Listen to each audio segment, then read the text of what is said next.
I've taken a look at your proposal. It's much better than the ones you showed me before, but I'd still like to make some changes. Oh, come on, not again. Isn't this the 6th proposal I've shown you? What's your issue this time? It's a bit hard to put into words, but the design still doesn't look quite right to me.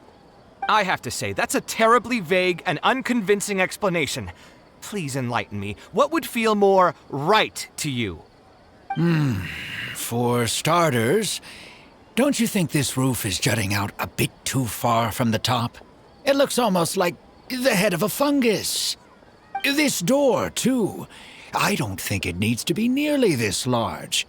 If you could reduce it to around my height, you could use the leftover materials to construct a few more rooms. The roof and the door are the most fundamental parts of a building. If we were to change them, then what would be left of the design? Even if the soul of the building won't be lost, all traces of architectural style would be gone. Anyone with the slightest inkling of architectural knowledge would know to leave them alone. Oh, I understand the principles of what you are saying, of course, but the truth remains that I'm still a bit unhappy with the design as is. Is there anything else that you can do? Oh, actually, I just got an idea. Can we get rid of all the extraneous sections on the roof, so the whole design will just be one vertical structure, similar to that of a tree trunk? What? Don't architects often say that symmetry makes everything more balanced and pleasing to the eye? This way, the proportions will be completely balanced. I really don't know how you managed to come up with such a ridiculous idea. Wait, don't tell me. Someone hired you specifically to commission me and put me through the ringer? Come to think of it, though, I really don't think I've gotten on anyone's bad side recently. Anyway, that's it. I will not be working on this commission anymore. Goodbye. Maybe you can find yourself some other genius who'll be able to satisfy your demands. Hey, young man, please wait! Go.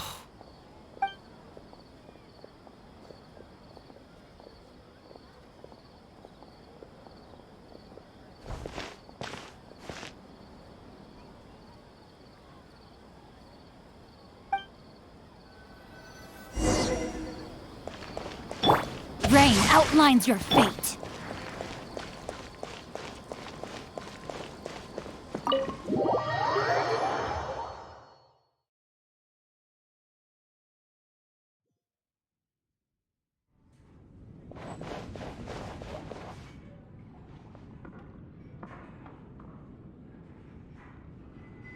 Taking this commission was truly the worst decision ever.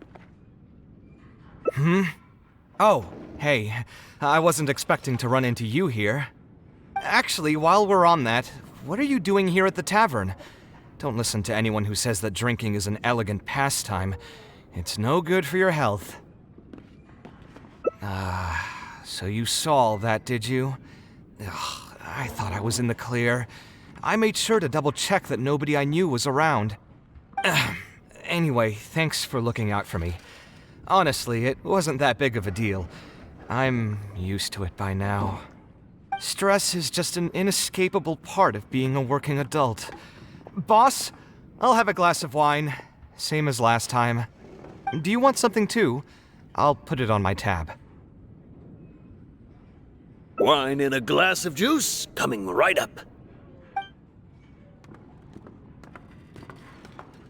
I know you're already keeping a secret from me, but if you could add this one to the list as well, I'd really appreciate it. Arguing with a client is not a good look for me. If word gets out, other potential clients might be afraid to work with me. That guy, though, what was he even going on about? All those ridiculous demands of his? He's just a blabbering fool trying to act like a know-it-all.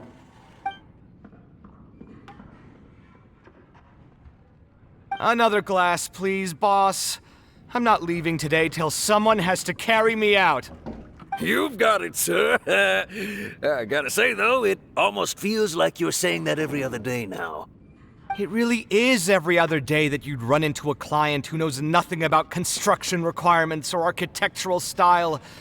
If this was in the past, I'd never have gone through 6 whole drafts trying to accommodate the client's preferences. But perhaps getting used to this just means that I've grown numb to it. I've worked on so many projects since graduation, and none of them have been approved at the first pass. I would spend a lot of time altering my designs, and by the time the clients were finally satisfied, all my passion and enthusiasm would be gone. It feels like I'm straying further and further from my artistic vision with every change I have to make. I suppose, though, that just sticking to your guns and completely disregarding other people's feedback would also not be a good thing. All of this makes for a real paradox, one that particularly crops up in my work, too. In the end, what is the true meaning of art? Should I see it as a divine gift of inspiration from the gods, or an expression of the light of my own wisdom? Here's your drink. How are you already spouting nonsense after just one glass? Your tolerance is usually much better than that. Boss, what do you think is the meaning of art? The meaning of art? Really, my friend, who in Sumeru understands art better than you? Anyway, I don't know about art, but I do know that I'm interested in business, and some patrons are waiting to be served. So, you'll have to excuse me for now. Just holler if you need anything. What do you think, traveler? Yes, art shouldn't be self-indulgent entertainment saved for the elite. Let's say that I built a house for someone. If they don't like how it looks, then no matter how brilliant it may appear to me, they won't be happy with it. The problem is that it can be very difficult to get validated by others. I could compromise my personal standards to accommodate my clients, but often that just means creating a final product that I would struggle to look at.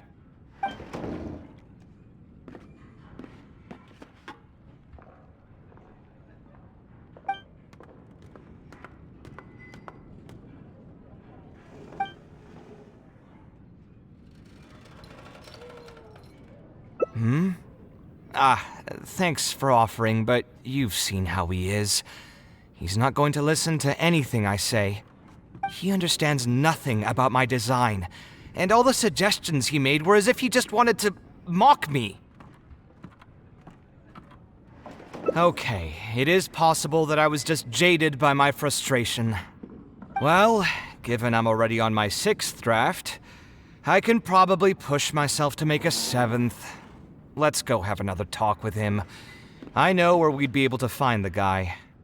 There's no time to waste. The wine can wait until another time. I'll go take care of the bill.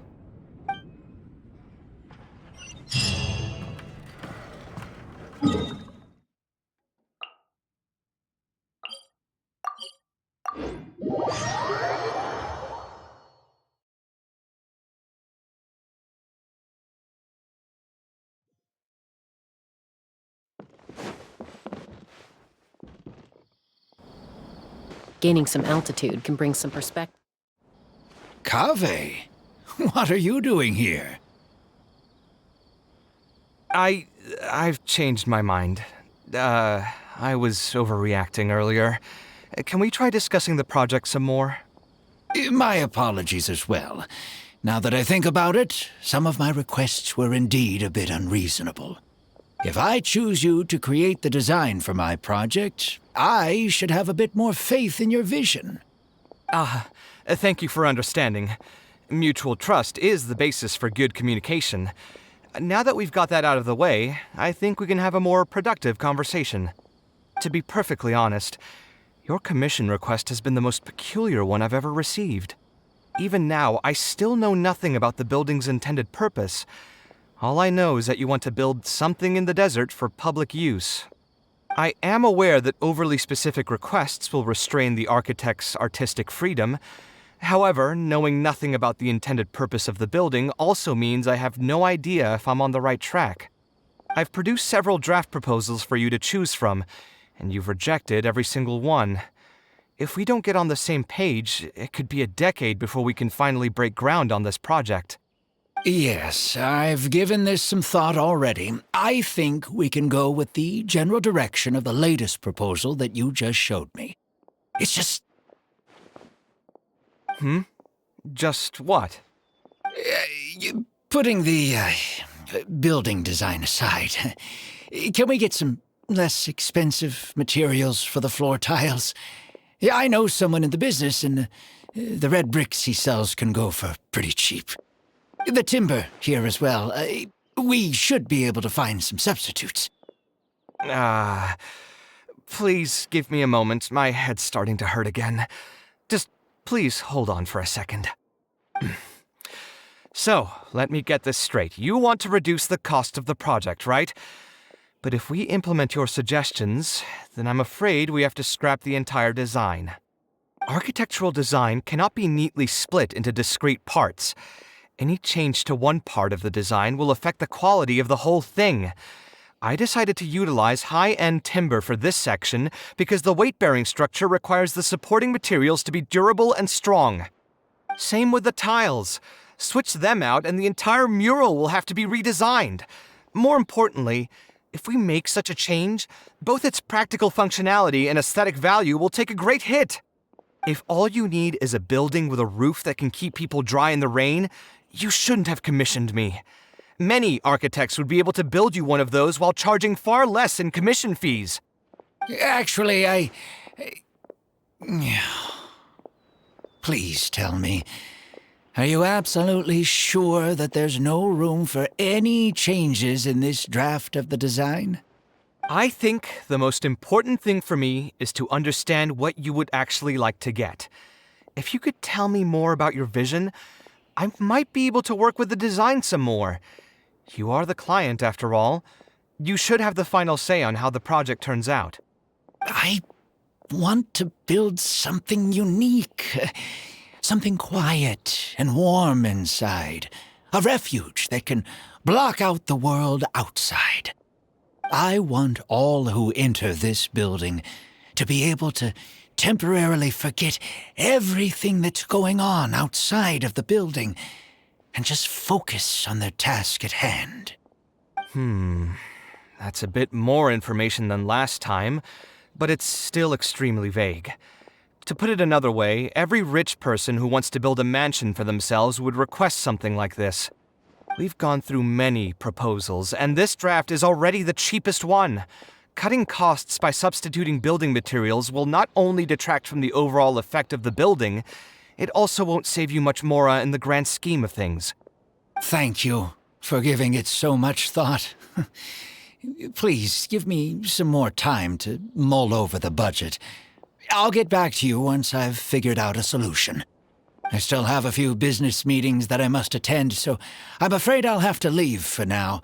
You can just leave the proposal as is. I'll get in touch once I've given it some more thought.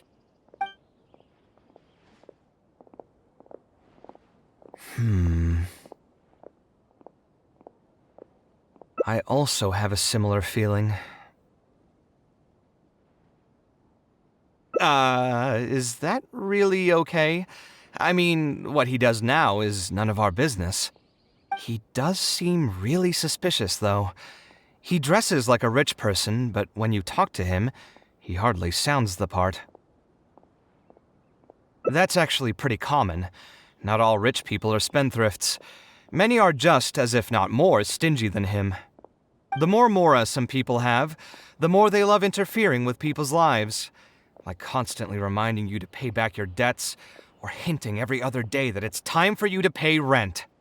Actually, now that I think about it, I'm not even sure this person really wants to work on this project with me. Putting his vague requests aside, he's still finding excuses to procrastinate even when we've decided on a plan. Who knows how long construction will take if he keeps delaying things like this? We should find him again and get some clearer answers. The sooner we can break ground on this, the better.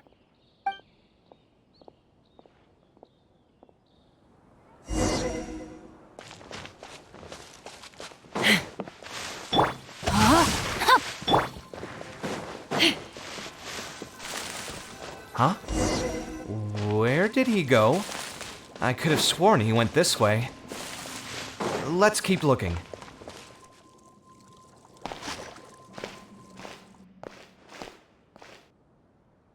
Oh, hey, look! Isn't that Badawi? It sure looks like him, but he's dressed completely different now. What is he up to? Didn't I tell you before? I'm not looking for more workers. Plus, aren't you a bit old for physical labor? If something happens to you, I won't be able to pay for it. Oh, you won't have to worry about that. I grew up as an Eremite mercenary and worked in the desert my entire life. My body's still in great shape. I don't have many talents, but I still have my muscle. If you need someone to unload goods or drive away sumpter beasts, I'm your man. You used to be an Eremite mercenary? I know there are a lot of bad apples in our ranks, but most are just trying to make a living. We're not that greedy by nature, and we'll do our best when given a job. Let me think. I'm sorry, but I still can't take you in. I don't have any open positions right now, and don't have the Mora for anything more. How about this? Why don't you try your luck somewhere else? Okay. He used to be a member of the Eremites? Huh. From the way he was dressed, I would have thought he was a merchant from the rainforest. Let's ask him about it.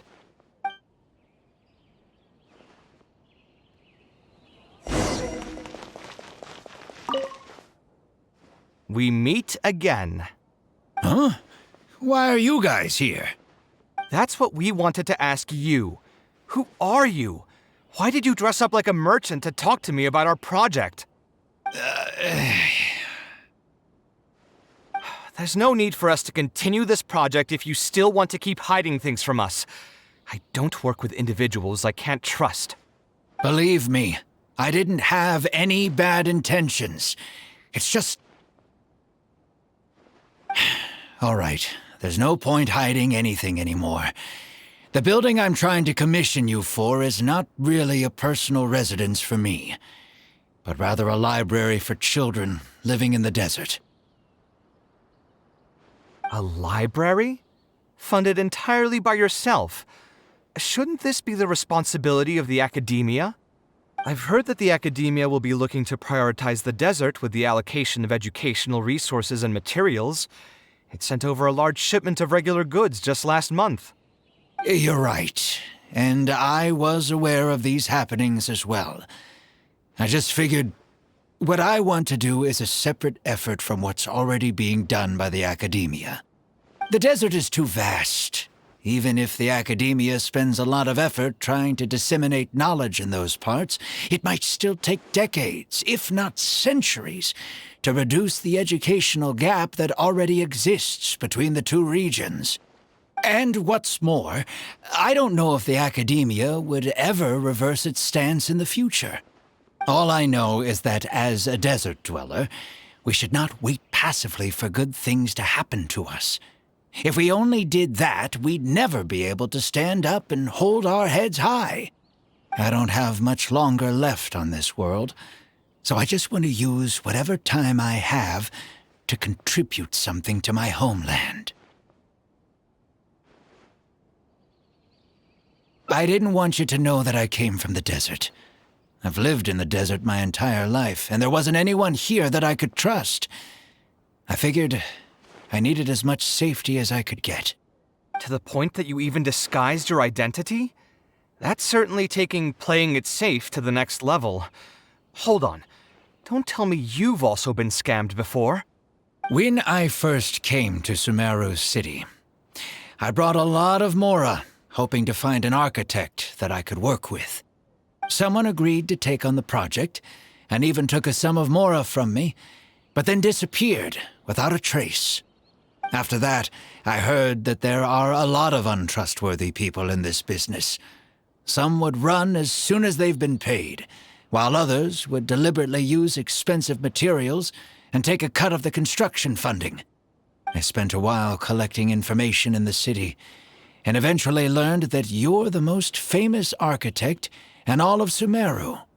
I figured that you wouldn't need to make Mora by scamming people, so I decided to reach out to you. By the way, how did you know I was scammed? I don't think I've ever mentioned that to anybody. Just a hunch.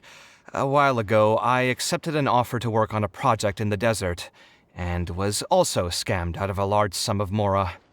I ran into someone who was living in a pretty run-down house. I noticed a load-bearing wall on the verge of collapse, and suggested that I build a new house for him. He said that he had no way to pay for it, so I loaned him some of my own Mora, and told him to get some stone and timber from the local vendors. Soon after that, I found out that he had gone gambling with all the money, and lost everything, down to the last coin. And after that, he even borrowed Mora from me twice more, using a different excuse each time. I didn't even suspect him of any wrongdoing until he hired a group of mercenaries and tried to ambush me in his own house. According to him, I looked like an easy target because I was an academia scholar who didn't have any family or friends in the desert. What kind of person would just look at someone else and think, this guy looks like an easy target? Those kinds of things do happen every once in a while, yes. Folks like him are the exact reason why us desert dwellers' reputation has gone down the drain. I must apologize to you on their behalf. It's all right. You were also scammed by someone from Kasharwar, after all. I should apologize to you on their behalf. Ultimately, neither of our experiences had anything to do with the desert or the rainforest. People who are new to an area are always easy targets for criminals. Yeah, you'll find both good and bad people everywhere. I can't understand the logic of those who like to take advantage of others, but I have to accept their existence as a fact of life. Anyway, I digress. Let's return to the topic at hand. Did you keep rejecting my designs because you thought I was deliberately using expensive materials to take a cut as a middleman? That's what I was afraid of initially, yes. I eventually understood that you weren't out to cheat me. But unfortunately, I still don't have nearly enough Mora to pay for the design you proposed. I've done the math and know that we should be able to make it if we cut some corners. However, after our conversations, I can see that you're passionate about your design, and I'm quite fond of the proposal as well. So, I decided to try and see if I can afford your proposal as is. I've been looking for work every day, and in another month, I should be able to cobble together enough Mora to meet the budget. By cobble together, you mean you're going to spend your entire life savings on this project? But then, what will you do if something unexpected comes up, and you find yourself stuck with no emergency fund? To be honest, I haven't really thought about that. I mean, when you've lived to be my age and something happens, you can't really call it unexpected anymore. All I want is to build this library before I leave this world, so that the children of the future would have some books to read, and the desert dwellers would be able to learn their letters and pick up some practical knowledge. A while ago, I heard that the academia had decided to recruit a number of exceptional children from the desert. Of course, this is welcomed news. But as someone who's spent their entire life in the desert, I still have a few concerns. I know the desert life and can predict what the problems will be.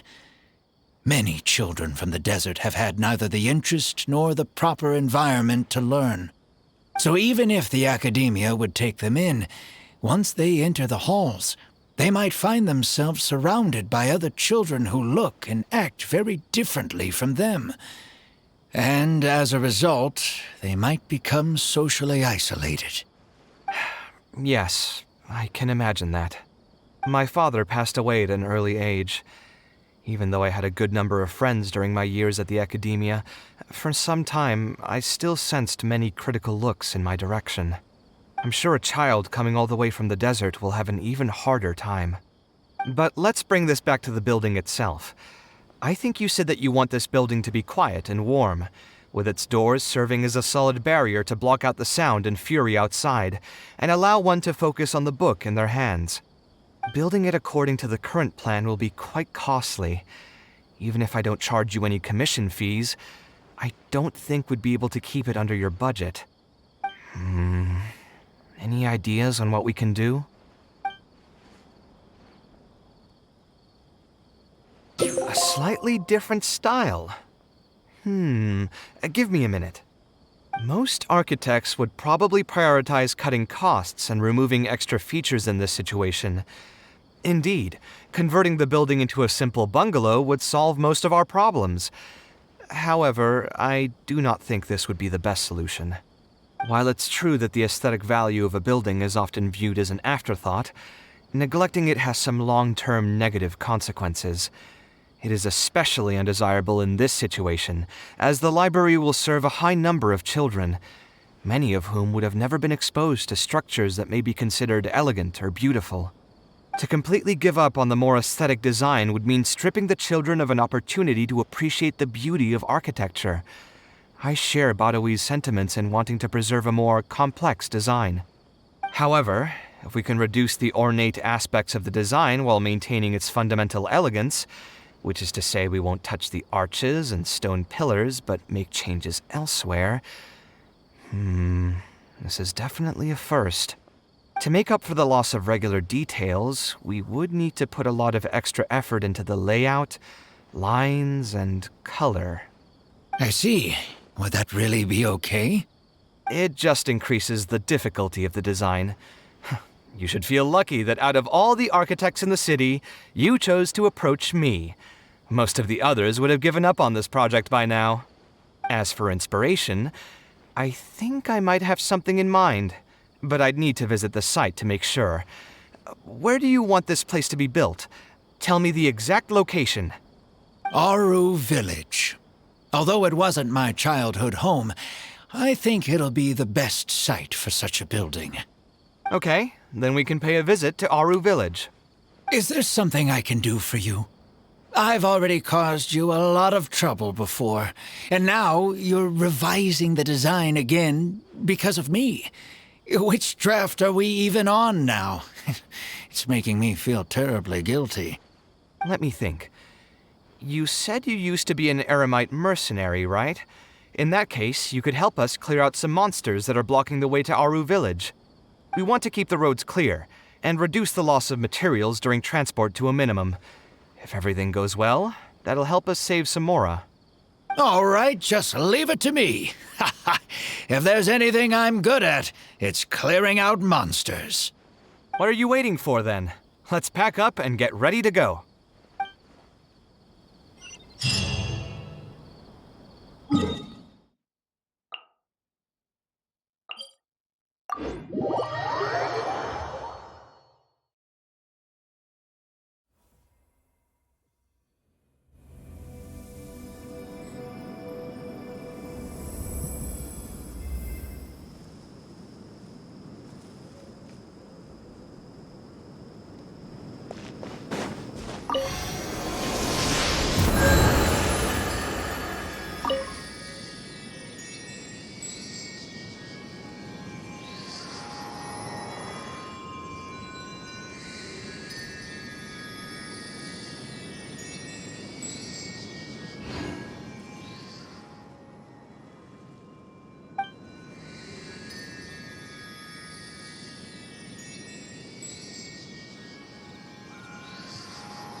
Most materials going from Caravan Ribat to Aru Village would pass through here. There are a lot of monsters out here today. If you find it hard to keep up, just let us know.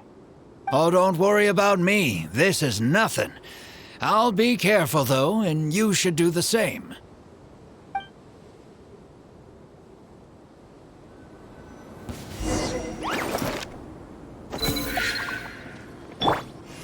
Try not to enjoy this too much.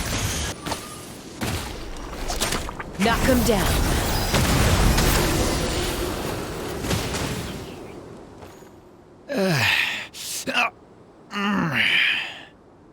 I'm fine. I've spent my entire life fighting these kinds of monsters in the desert after all. They won't get the best of me.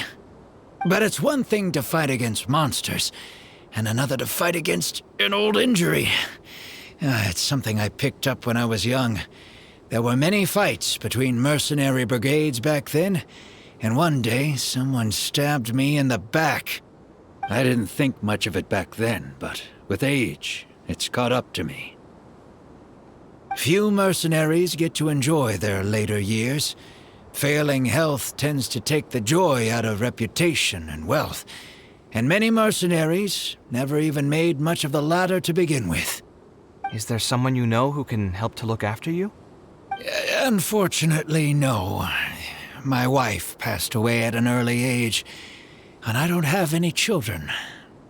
Sometimes I'd close my eyes and realize most of my life story has already been written.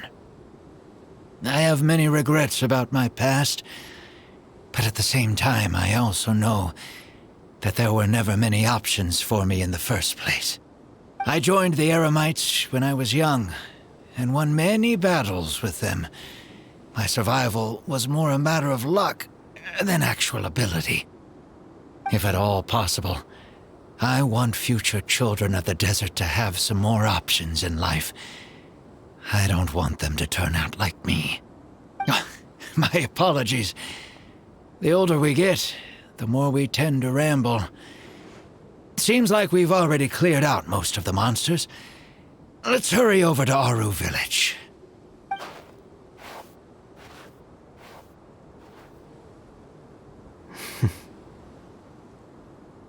I think it's really admirable of him to spend his whole life savings on people he's never met. Maybe he's doing this out of natural kindness, a kindness that hasn't been eroded away by the struggles of his life. Perhaps. To clarify, though, I don't think I'm quite the same. Some people call me an idealist. I do have some sentiments of that general persuasion, such as wanting everyone to be able to lead a happy life. But my situation is more complex than that. In the beginning, what drove me to harbor those thoughts was less idealism and more a desire to make up for a sense of guilt. When I was young, I impulsively encouraged my father to take part in the first Inter-Darshan Championship hosted by the Academia. He set off confidently hoping to win something for me, but failed to clinch the title. What's more, he fell into depression after the competition and requested to join an investigative research project in the desert. I never saw him again. Word has it that he got caught in quicksand. Even if other factors may have contributed to his death, the fundamental cause still circles back to me. I started doing many things in life because I wanted to make amends. Even in cases where I couldn't do something for a specific person, I still did whatever I could. I think I just wanted to make myself feel a little better. At this point, even I don't know. I've tried self-reflection, but it didn't help. I can't seem to walk away from many things that I see or hear about, even if they don't directly concern me. And I can't quite pinpoint the source of it. Maybe it's just like what those Vahumana scholars often say. It's hard for people to truly understand themselves. I could be doing things out of endless guilt, or I could be doing them out of a strong sense of empathy. It could even just be a matter of conceit. The potential motivations could number in the dozens, but the actions they result in are the same. Anyway, I suppose I don't really mind being called an idealist. They also used that term to describe my father. It seemed to carry fewer connotations back when he was around. I've known Al-Haytham for many years now, and discussed my ideology with him for nearly as long. Maybe argued is a better word for it. He told me a long time ago that no matter how strong of a swimmer you may be, you'll still get dragged under by the others who are drowning once you run out of stamina. He believes this is the fate that awaits all idealists. I still believe I should live by my ideals, and I've given him countless reasons why I think it's a good idea to do so. Perhaps my ideals are flawed, but are there really any perfect things in this world? Unfortunately, he remains unconvinced. His personality is the exact opposite of my own. If someone happens to drown next to him, he'll most likely stand on the shore and mumble something along the lines of respecting other people's fates. But as you can see, I'm not the only idealist in the world. Just as there are different seasons, there are also different people. There are many others who will continue to care about the fates of those who are not directly related to them. And when I finally run out of stamina, someone will also reach out and bring me back to shore. Someone will help me, right? Yes, I've already been helped like that before.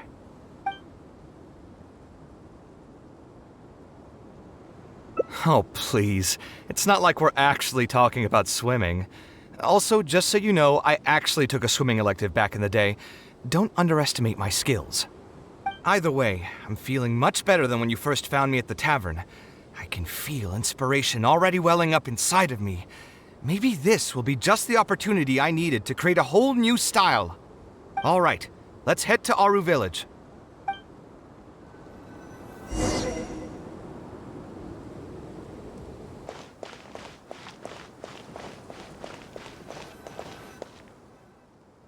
Now that we're here, it's my partner's time to shine. Marak!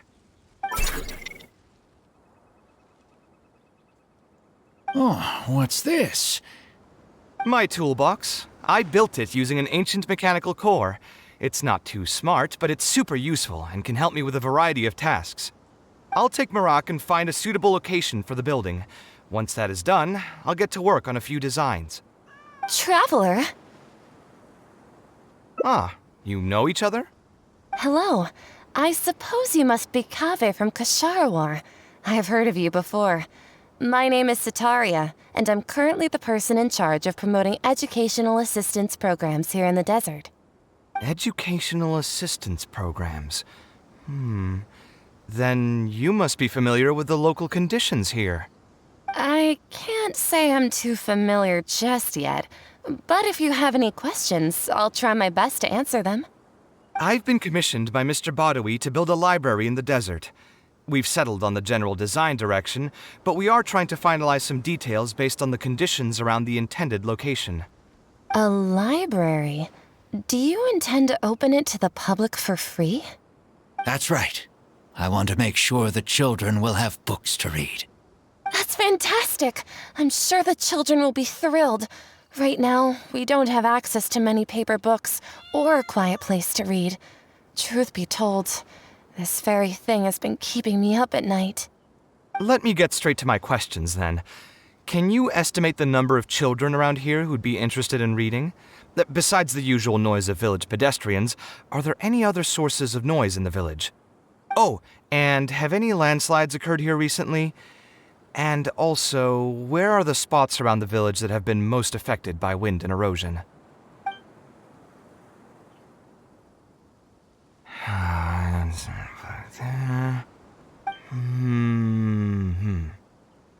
All right, that should be everything. Badawi, let's go over the budget again. We'll keep the building structure the same, but make the place a little bigger, so it'll be able to hold more people and get better natural light. The parts of the project that cost the most will be the insulation and ventilation materials. I'm sure you understand, no one likes to read in a place that's hot and stuffy. I want to make significant changes to the arrangement of the bookshelves, tables, and chairs. I'll go over the specifics of that shortly. I have two plans in mind. Both are pretty minimalist in style, but will provide a very different ambiance from the world outside. Our final cost should be around 70% of the last figure I quoted. The whole thing should take around half a year to complete. Marak has produced a sketch for all of you to see. If everyone's okay with it, then we'll proceed with that as the formal plan. The inspiration just came to me naturally. All I did was put thoughts to paper. I must give you credit, though. If it weren't for your advice and suggestions, I probably wouldn't have landed on this new style so quickly. According to the traditions of my profession, I should probably name this style after you. Let's call it the Traveler style. In the meantime, let's look forward to the day when this building is completed and can finally open its doors.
We meet again. Huh?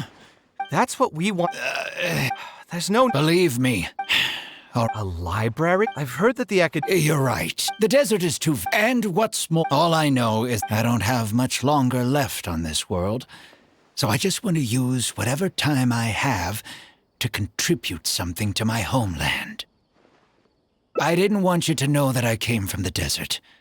I've lived in the desert my entire life, and there wasn't anyone here that I could trust. I figured I needed as much safety as I could get. To the point that you even disguised your identity? That's certainly taking playing it safe to the next level. Hold on. Don't tell me you've also been scammed before. When I first... Someone agreed. After that, I spent a while the way. I ran into someone. He said that he had... And after that, according to him... Those kinds of things... It's ultimately, neither of our experiences had anything to... Yeah, you'll find... Anyway, That's what I was... I've done the math, so... By... To be honest, all I want is to build this library. A while ago, I know the desert, so even if the...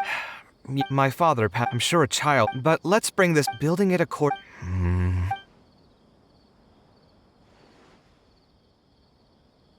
Sponsor the project? You mean convince wealthy merchants to join our cause and pool their money together to build the library? That does make sense. A library is a big project, and it's going to be hard to fund it with just a single person's Mora. What do you think? If we can find others to sponsor the project, we could potentially increase the size of the building 2- or 3-fold. It's all fine with me, but where do you think we'll be able to find these sponsors? Well, you're right. If I really think about it, I'm not too familiar with many big-name merchants. Her? Hard pass. With her shrewd and greedy personality, she would never put Mora into something like this. Now there's an idea. She probably won't say no if all she'll need to do is to make some introductions instead of spending Mora. Let's go and pay her a visit.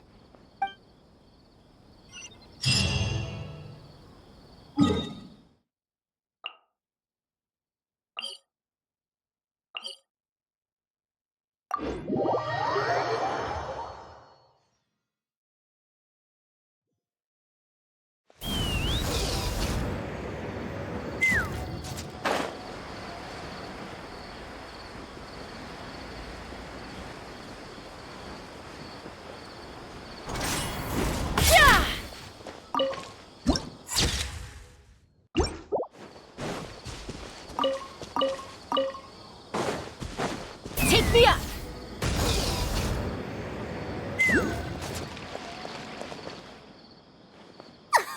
Oh, now here are some unexpected guests. What brings you to the Palace of Alcazar's Ray? When I saw Kaveh, I almost thought it must be that time of month again.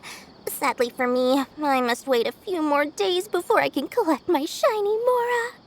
Hey, can't you think of something else for a change? You are literally living in an objet d'art, and yet your mind is still fixated on nothing but Mora? What is the point of wealth, anyway? Is your happiness entirely dependent on your hoard of cold, emotionless Mora? That's exactly right. Mora is extremely valuable, you see. If you don't keep your mind on it, your Mora may just find its way to somebody else's pockets. If you ask me, this place is still way too empty. Just give me some time and I'll fill it to the brim with lots and lots of Mora. You're hopeless. Oh, so you have an actual reason to visit me? All right, let's hear it. Merchants? Why? Is there some kind of business opportunity? Oh, I see. So you're just looking for someone to help you fit the bill. I knew you wouldn't be interested in something like this. Still, you wouldn't refuse just making some introductions for us, would you? Sure, I can connect you with some folks, but with every service comes a fee, you know. A fee? You mean just for introductions? Of course! Making introductions means using my connections and putting my reputation on the line. Why wouldn't I charge a fee for something so important? Since we've known each other for so long, though, I'll give you a huge returning customer discount. How about 500,000 Mora?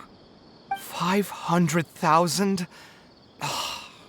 I guess that's okay. But why are you charging a fee before we've even secured any funding? That just doesn't seem right. Besides, by helping us out, you'd be doing a great service to the public. Can't you take your mind off your Mora even for just 1 second and focus on something far more important?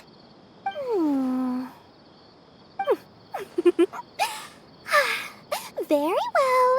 Since you're so passionate about this project, I'll help you out and waive the introduction fees.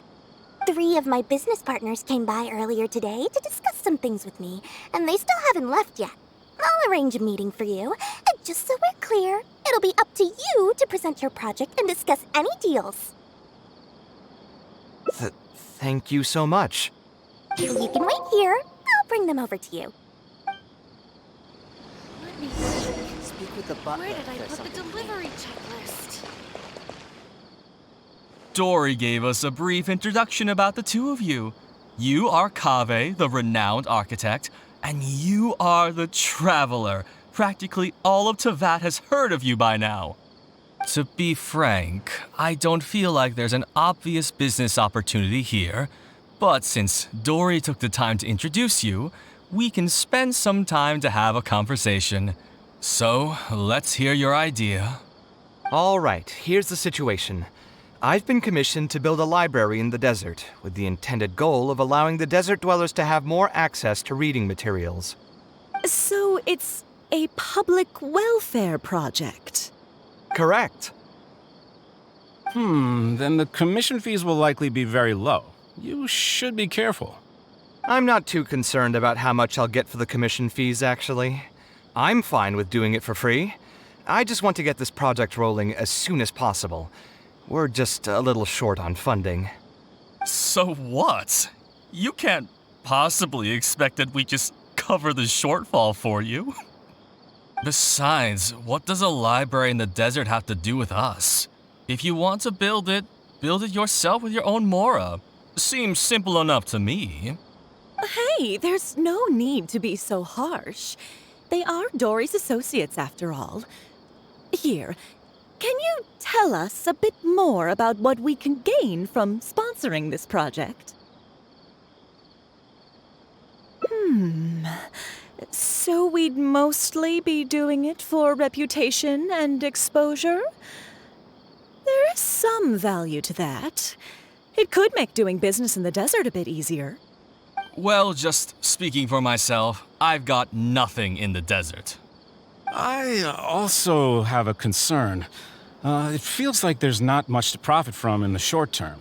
But in the long term, the reputation gain also doesn't sound like it'd offset the cost of the sponsorship. Then how about this?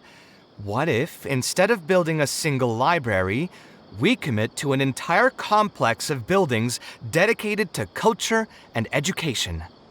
Wouldn't that just cost more? Yes, but in that case... Mr. Kaveh, please tell us what you have in mind. I'll just give an example. If we were to build a library and a school near Aru Village, then the desert dwellers would gradually begin to migrate towards the area.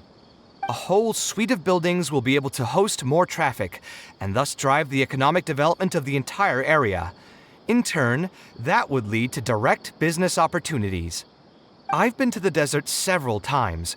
Although there are still many lingering tensions between the two regions, the amount of interaction has been steadily increasing, and in the long term, the desert will only become more and more important to Sumeru. You do have a point. Education in the desert is indeed an industry that has not been tapped into. If we can be the first to place stakes in the area. And you just believe anything he tells you? Even the greenest amateurs know that urban planning will affect population flow. If you don't believe me, you can ask anyone on the street to confirm it to you. You...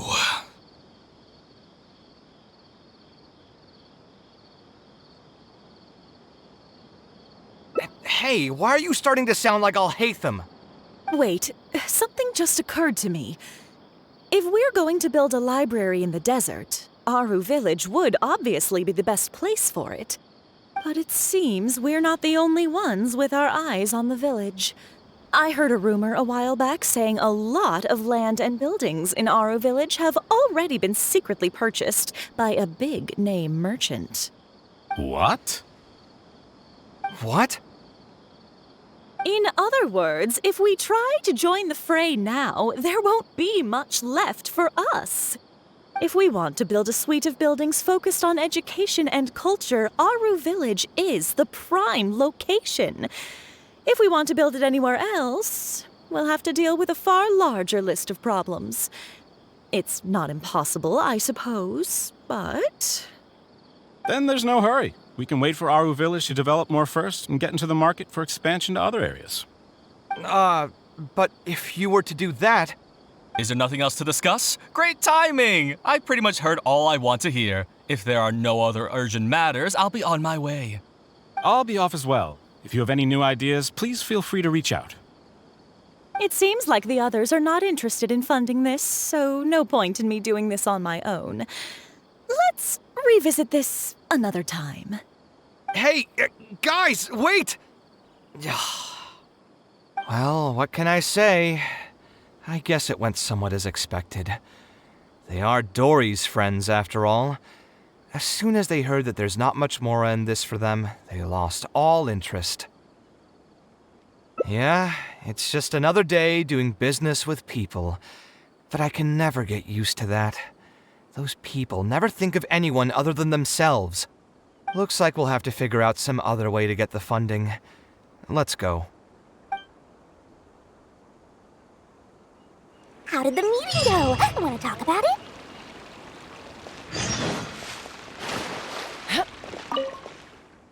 Oh, where did all that passion go from earlier, I take it you weren't able to find a sponsor for your project? Please don't tell me that you're here to mock us. What kind of person do you take me for? Would the kind and generous Lord Sangama Bay really do such a thing? I will say, though, I more or less expected this outcome even before I introduced them to you. You can try to talk up the project all you want, but the facts will remain the same. This project is high investment with slow returns. No sane person would put their money into this. But this isn't just a business project, right? Also, if you already knew no one would want to partner with us, why did you still try to charge me 500,000 Mora? You scammer! You might want to remember who your creditor is before you start talking like that, Kaveh. I'll pay back every last coin that I still owe you, but that's a completely different matter. All right, since you're so devastated about this, I'll set you up for dinner with another big-name merchant. In fact, I'll be be inviting the most famous merchant in all of Sumeru, so I'll be counting on your performance. What? Really? I would like to sincerely apologize for my attitude just now. So, where would we be meeting this merchant? Follow me. Oh, I suppose both of you can come. I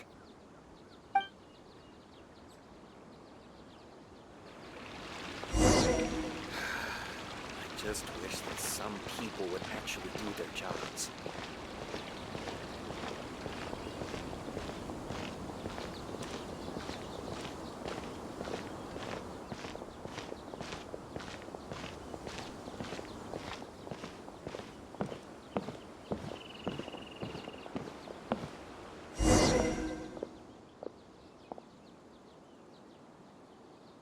This is the place. You said you're going to introduce us to the most famous merchant in Sumeru. Well, where are they? You still don't get it, huh? The most famous merchant in Sumeru. Huh? So you meant yourself all along? Then why did you bring us here? Well, I've given it some thought, and that complex of education and culture buildings that you mentioned does hold some promise. It'll be a pretty big Mora sink, and I'll have to fund it all on my own, but that's not really a problem for me. Seriously? Where's this generosity coming from so suddenly? Are you trying to scam me again? The reasons are not important. What's important is that I'm willing to help you. However, you know just as well as me that once this project actually breaks ground, it'll start sucking Mora from my pockets like crazy. So, to cut costs... I get it. I won't charge any commission fees, and I'll take responsibility for the entire project. Splendid! Then let's sign the contract right away.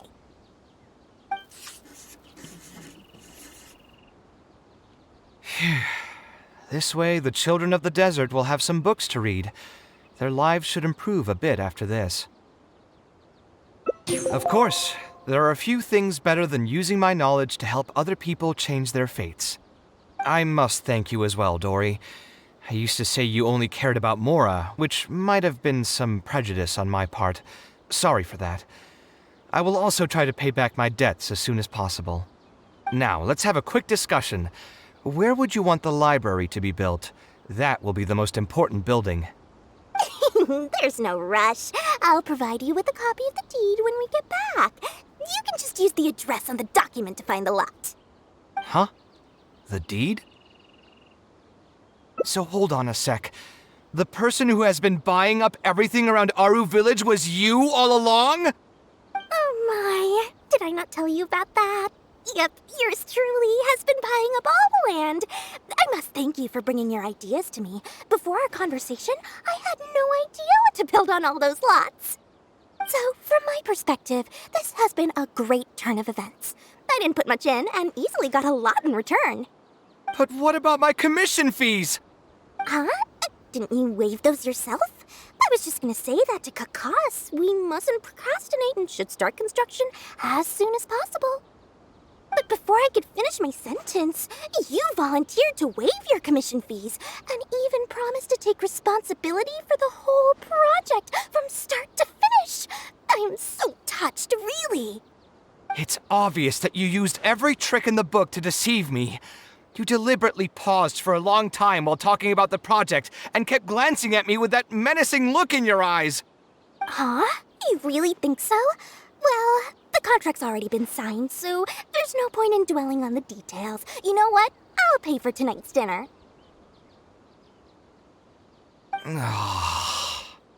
Fine, I'll drop the argument on the commission fees. But since you said you're paying for dinner, I'm going to order the best dishes and booze this place has to offer, and lots of it. Tonight, we're feasting until I've recouped my full commission fees.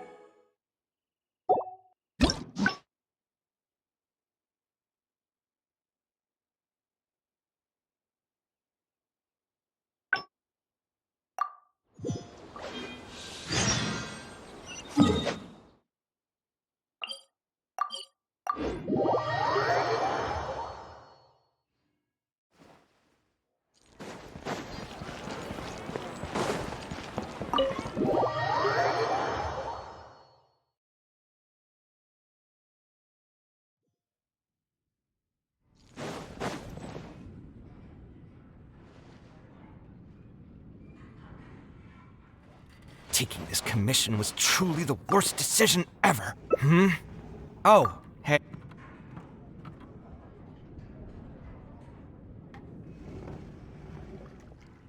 Exactly. So our thoughts on the meaning of art are rather similar. In Sumeru, and especially Sumeru of the past, the arts are not a popular discussion topic. Trying to talk about the arts is basically the key to killing any conversation. It's too bad that I'm not in my best form today. Otherwise, we could have talked about this for a little longer.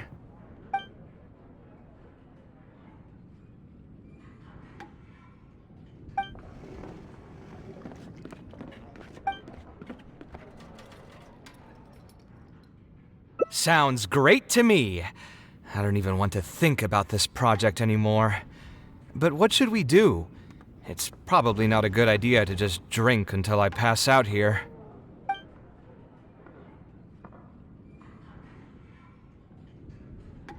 Huh? Where did that come from? I mean, it's not like it's some kind of secret. You probably already know some bits and pieces of my past. My mother is also an architect. I've always adored her drawings, and when I was young, I used to sit next to her and watch her bring all kinds of buildings to life on paper. You could say my interest in architecture just naturally grew with time. Perhaps. In fact, I have also seen my mother argue with her clients, but she would always quickly find the motivation to return to her work. Unfortunately, I've barely had any contact with her since she remarried and moved abroad. Even if I wanted to ask her about her ability to stay positive after an argument, it would seem rude to barge into her life again over something as trivial as that.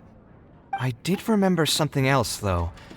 When my mother left, she only carried some small personal luggage with her. She left most of the belongings in the house to me. At the time, she even told me that it would be great if I could learn a few lessons from her life experiences, so my life and career could go a little more smoothly.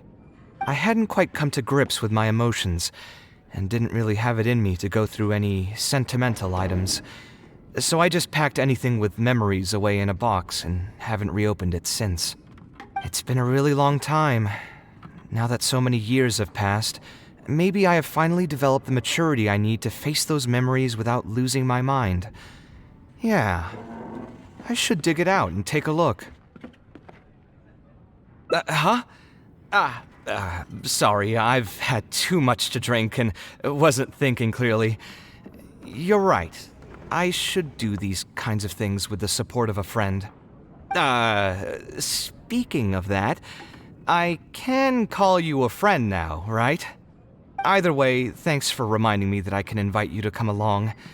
Had I just gone back by myself, it would have looked like I'm deliberately trying to keep things from you.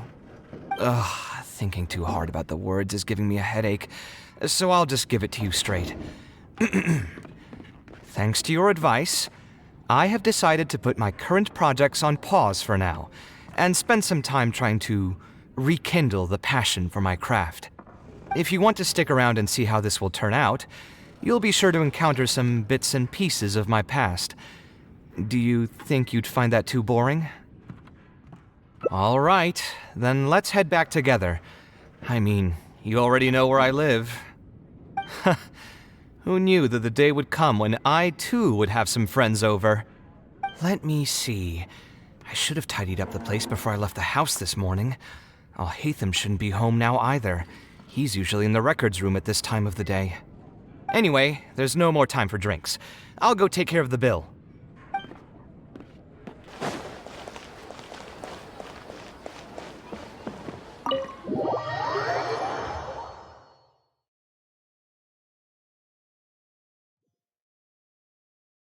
Alhaitham isn't in, so feel free to sit wherever. I'll bring out the box.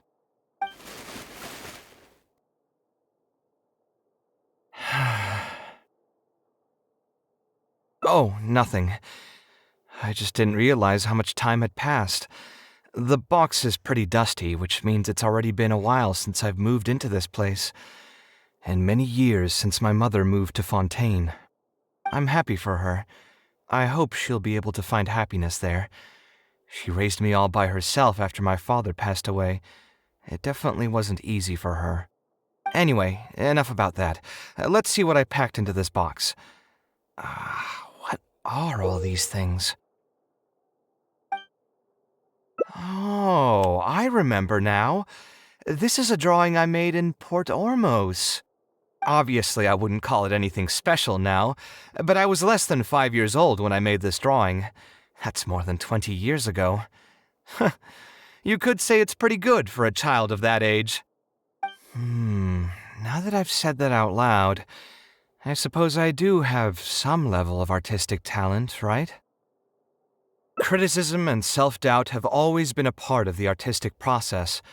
Without criticism, there can be no improvement. It's normal for me to question my abilities from time to time. I admit that I may have spent a little too long questioning myself this time around, but as you know, the heart tends to dwell on whatever it pleases. Anyway, never mind. The more I talk about it, the less confident I feel. Let's see what else we have in the box. My building blocks! It's been years since I've last seen these. When I was a kid, I used to stack them super high, and could even stabilize the tower to keep it from tumbling over. Oh, and this blueprint. I made it by copying my mother's sketch, and the aspect ratio was horrendous.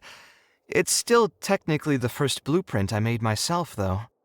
I was super proud of myself when I finished it, and put it in the same pile as my mother's sketches, hoping she'd notice and compliment me for my good work.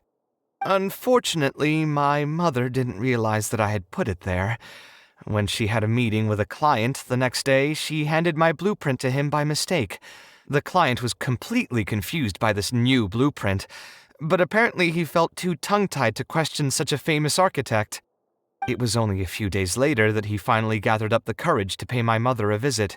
He asked, "The door in this blueprint is even taller than the roof. Is this supposed to be part of the design?" My mother took me with her to personally apologize to the client several times. She didn't scold me about it in private, though. Instead, she went over all the steps required to draw a good blueprint, and was very patient throughout the whole process. I still remember it like it was yesterday. Let's see, is there anything else left in this box? What was this again? This is my mother's notebook. She used to write and sketch in it all the time. When I was a child, I used to be super fascinated by this notebook, and always pestered my mother to let me read it. After asking her a few times, she told me that I could read it as long as I could guess the password. Wonder why she didn't take this notebook with her. Did she leave it to me on purpose?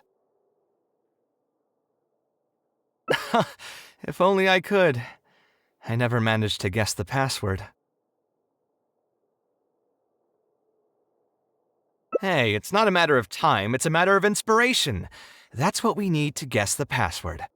Who knows, maybe this time something will click in my head, and the answer will just present itself. Let me think. What could it be?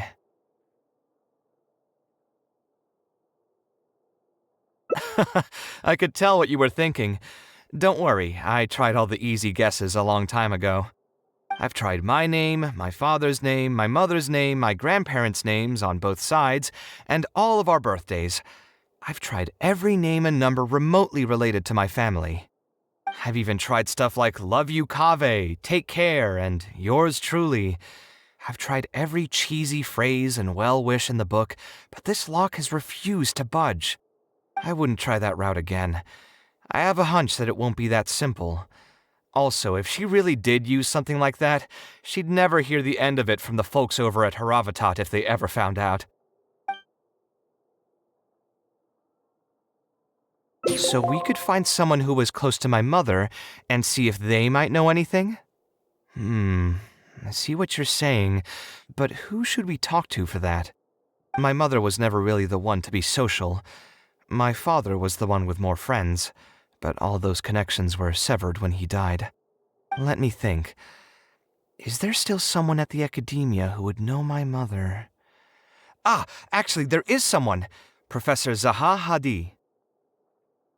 Huh, you've never really heard of her?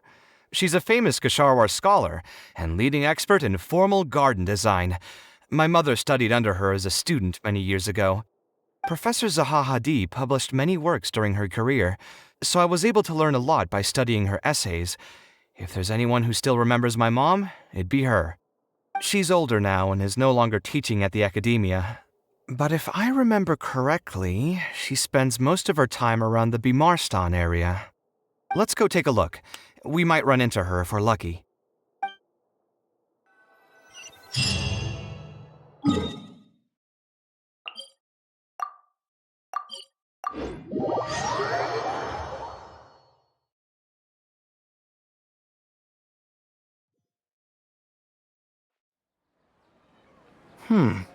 What am I supposed to do now? Forget it. I'll just head back. Tighnari, what are you doing here? Oh, it's you. Good to finally see you again. I came into the city to buy some experiment reagents, hoping to bring them back with me to Gandharvaville. But as soon as I got here, I noticed someone banging on Cyrus's door. You've all heard of Cyrus, right? He's an ex-sage and Cyno's adoptive father. I was thinking about going over to ask what's happening. That granny over there may appear old and frail, but her vocal cords certainly sound loud and healthy as ever. Granny? Yeah, she's just over there. You can go check out the situation yourselves in a moment. Kaveh, were you at the tavern? I had a quick drink or two. Can you still smell the alcohol? Drinking in broad daylight. Really? You want to pass out by the road and get run over by a sumpter beast like some mindless fungus, huh? And you, traveler? You didn't try to stop him?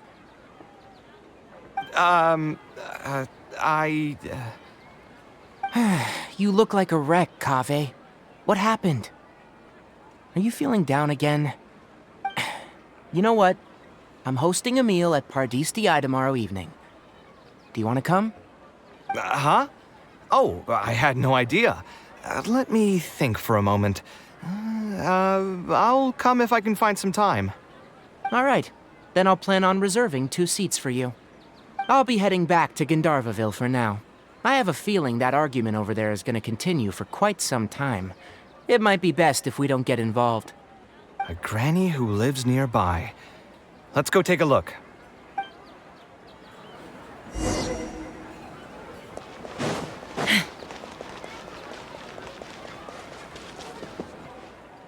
Ha! So, plan on keeping yourself locked in there, huh?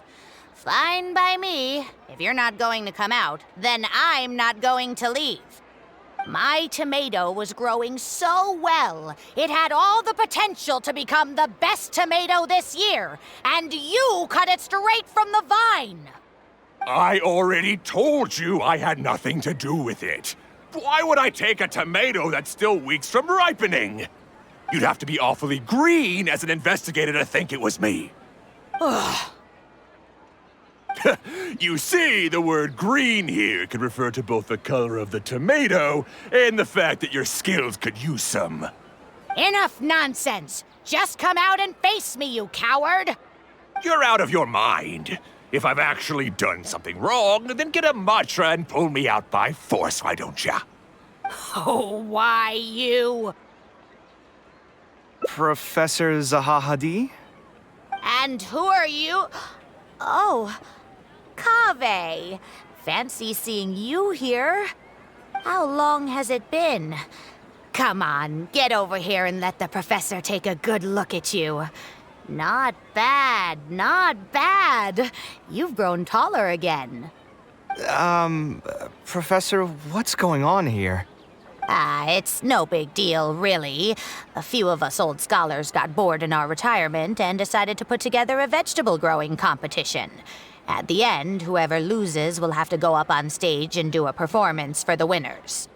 Which brings us to our current predicament. My tomato was sure to win until a certain someone decided they couldn't bear to lose. Hey, don't try to defame me in front of the kids. If we're airing out each other's dirty laundry now, then why don't we talk about you sneaking into Janat's garden the other night? Ahem! Lucky for you, seeing these youngsters come to pay their respects today has put me in a better mood. I'll let you off the hook, for now. Come on, let's go. We'll take our conversation elsewhere. He doesn't need to be a part of it. Yes, of course.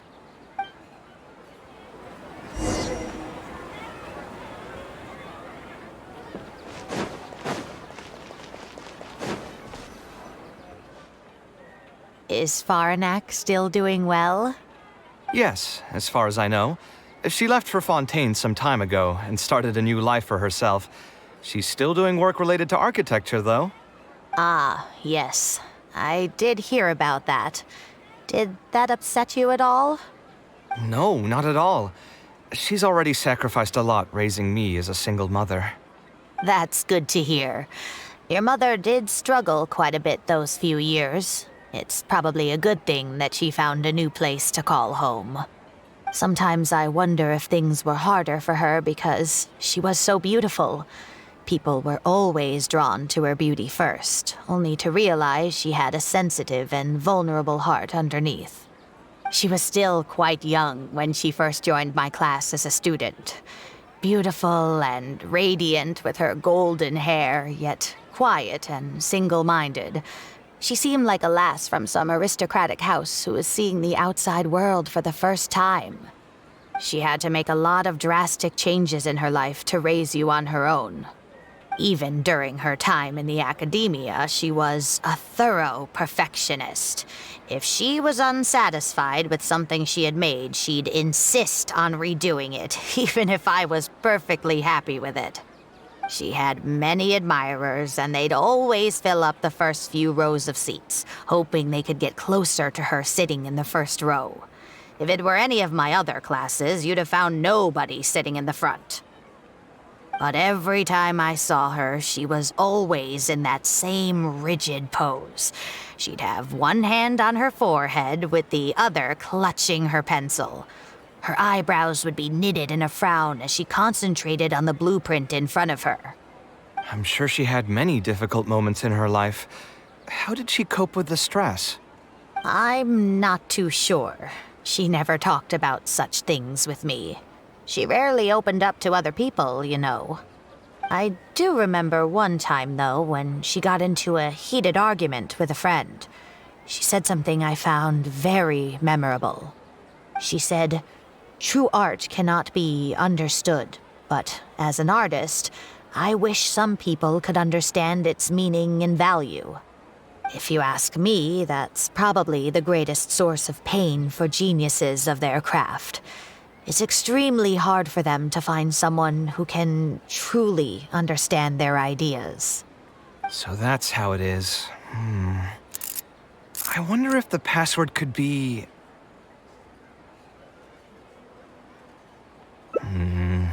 I tried both just now. Seems those aren't it either. What are you trying to do? My mother left her notebook to me, but it has a password and I haven't figured out what it is yet. I'm trying to learn more about her so I'd have a better chance at cracking the code. Thank you for all that you told us. It's the least I can do.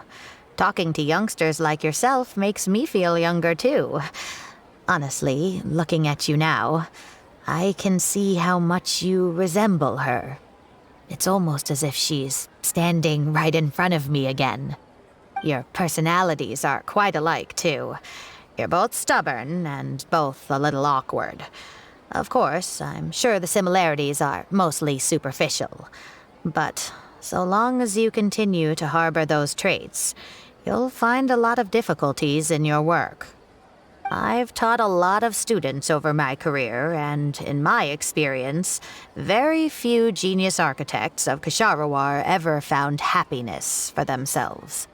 They would know exactly what they want to express and fight for it tooth and nail, which inevitably led to arguments with their clients. Some clients would choose to respect the architect's vision or just let the argument go because of the architect's reputation, but those are the rare ones. When Faranak first graduated, she was getting into arguments with her clients nearly every single day. I think it only got a little better when she met your father. I see.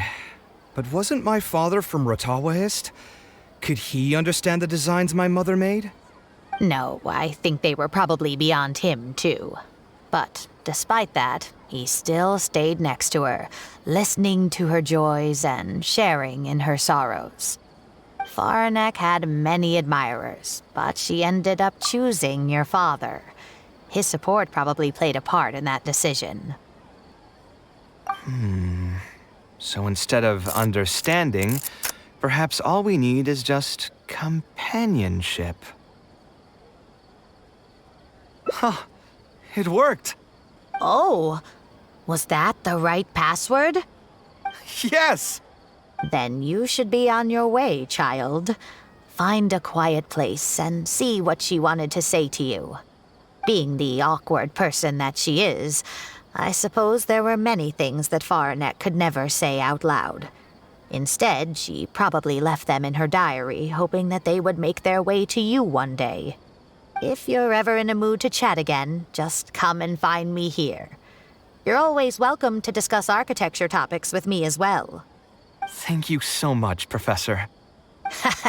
There's no need to be so formal. I'll let you kids go. It's time for me to take another stroll around the vegetable garden. I wonder what my mother could have written about. They all say Zaha Hadid's class is the toughest, but I think it's actually not too bad. On the other hand, though, structural mechanics is definitely a pain, no matter how you try to approach it. I doubled down and managed to get through it in the end. I met someone special. At first, I didn't think much of him, but now, I feel very happy whenever I get to spend time with him. We decided to name our son Kaveh. I don't think a younger me would have ever imagined forming such an intimate bond with another person. Back then, I lived only in the shadow of myself, as well as that of the dream in my heart. The bad news came. And even though it's been several days now, I still can't bring myself to come to terms with what happened. My eyes are so swollen it's hard to see. What if they're all lying to me? And this is just a long, cruel dream. But I have to face reality. I still have someone to take care of. No matter what happens, I'll do my best to raise my son on my own. Huh? Is this a drawing? Seems like it was done by my mother. This blonde man was probably my father, but who are the other people in the picture? Huh? Why do a few of them look somewhat familiar? From the dates in the notebook, she probably drew this more than 30 years ago. I hadn't even been born yet. Maybe we were thinking too much. Oh, there are a few lines written in the diary about this as well. The one who invited us to the gathering is a talkative woman. Including us, 3 couples showed up. There was also a person who came alone. The talkative woman introduced everyone to each other. She spoke really quickly, so I couldn't quite catch everything she said, but I also didn't feel like asking her to repeat herself. My husband seems to be friends with the man with long ears. I couldn't really join their conversation, so I've resigned myself to sitting in a corner and drawing in my notebook. I don't think I'd be able to become friends with any of these people, especially that stiff-looking couple. That man is certainly very handsome, but he would constantly alternate between disjointed and serious ways of talking. His wife is a bit more bearable. We were not acquainted with each other to begin with, and I doubt we'll see each other again after this gathering. The ambiance of this gathering is surprisingly pleasant, however. Talking to people can allow us to find some peace after a long day. Maybe my son will also partake in these gatherings in the future. I hope he'll be able to make many friends. Who would have thought my mother used to attend that kind of thing? It seemed she was only good at talking about her own work, and found it difficult to join into other conversations. As a result, she often kept to herself and would be off to the side, drawing. There's more written on the back. Oh, it seems like it was written to me. Kaveh. I was both overjoyed and distressed when I learned of your decision to continue your studies in Kasharwar. You are very talented, and I am confident that you will become an architect of much acclaim. However, the more talented you are as an artist, the more misery and anguish you may encounter. No one will be able to help you during your journey as an artist. But outside of your life as a creator, you can learn to form connections with other people and enjoy many other things in life. It's the only way to alleviate your suffering. Whenever you feel down, seek out a friend to sit and have a chat. You can accumulate joy and fulfillment by spending time with them. The positive feelings you gain will get you through the long and difficult years. Never forget that companionship is the most important thing of all. So that's the answer she prepared for me. She really thought long and hard about me and my future. Well, now that I've read her words, do you think I should accept Tainari's invite and attend that dinner at PART-75? The thought definitely crossed my mind. Although it'd be nice to get together with friends and chat the night away, I don't want to bring down other people's moods because I'm sad. Besides, don't most people hate the feeling of seeing their friends troubled and being unable to help? And what's worse, nearly all of my problems can't be easily resolved with some encouraging words or gesture. And don't forget, I'm also older than all of them. As their senior, I should appear to be a bit more responsible.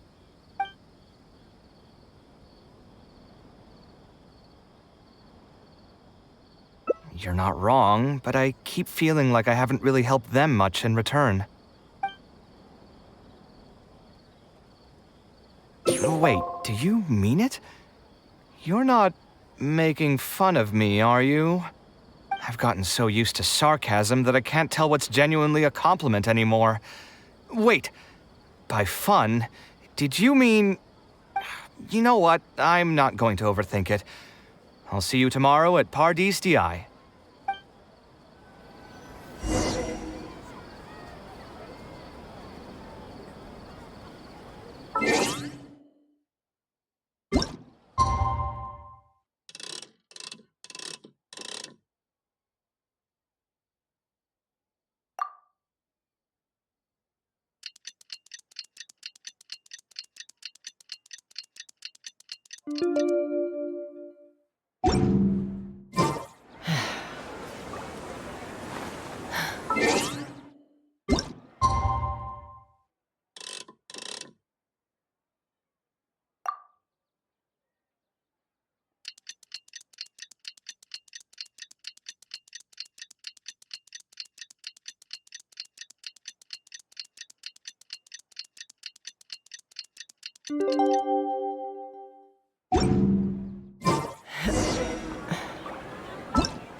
Take me up!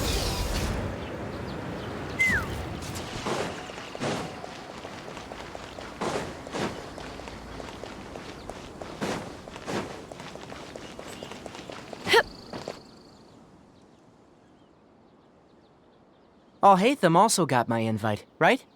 Will he be coming to join us? That guy? He's never been a fan of social gatherings.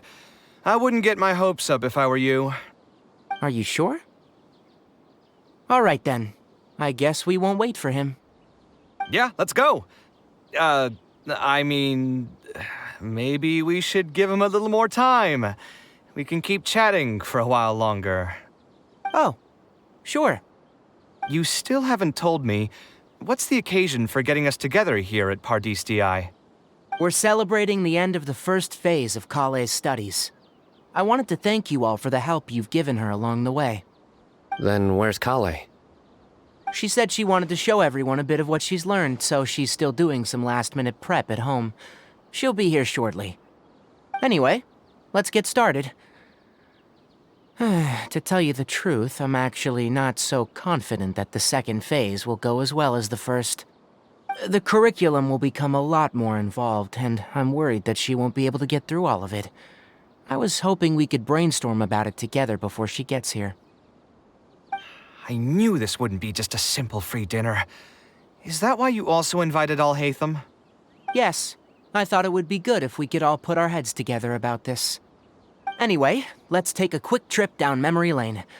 What did you guys do when you ran into a problem that you didn't know how to solve? Or got assigned a project that you knew you weren't going to finish on time?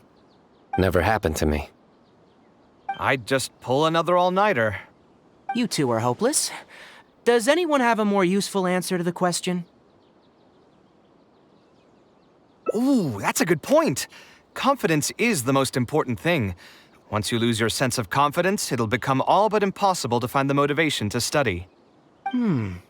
This could be a potential direction. I have already redesigned the literacy curriculum, and I was originally hoping to ask Al-Haytham for his opinion, but... It's very simple. Instead of focusing on the amount of material you would like to teach, focus on the amount the student would be able to remember. Wow, you actually showed up. I could probably count the number of times you've actually come to gatherings like this on just one hand. It's still more than the number of times you've managed to get a proposal approved on the first try. As long as you're still aware. So, what made the difference this time? Are you looking to drink your sorrows away with some friends? That's your purpose for being here, not mine. Don't project your ways of thinking onto me. So you're saying the only reason you came is to help Tighnari with his brainstorming? Precisely. Kaveh will have a long road in front of her. Hey, just to get one thing clear. Even if Kaveh manages to make her way to the academia, we cannot let her enroll in Haravatat. Ksharawar is obviously the best choice for her. She's been a trainee forest ranger for so long, she'll definitely be good with her hands. What are you saying? Spontamad is the better choice. It's where I graduated from, after all. Then what about Amorta? That's the Darshan her master actually graduated from. There are only 2 other Darshans left. We might as well select all of them on her enrollment application. I'm trying to have a serious discussion here. Traveler, you aren't associated with any of the 6 Darshans. In your opinion, which Darshan would be the best choice for Kaveh? Well said. Agreed. And my goal in inviting you here was to gather some thoughts on the execution of this second phase. Phase 2 far exceeds Phase 1 in both curriculum complexity and the speed of instruction. I hope Kaveh has prepared herself for what is coming. Hey, what are you thinking now? Please don't tell me you're planning on lending her those abstruse books from your home library. Actually, I was thinking about lending her a professions guide. I'll make sure to write, "Don't become an architect" on the front page of that.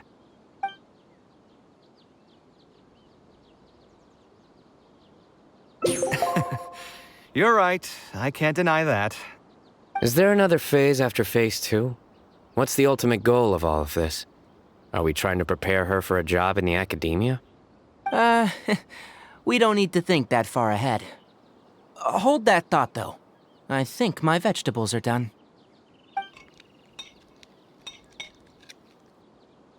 I'm telling you, that client had no idea what he was talking about. No matter what I did, he had something bad to say about it.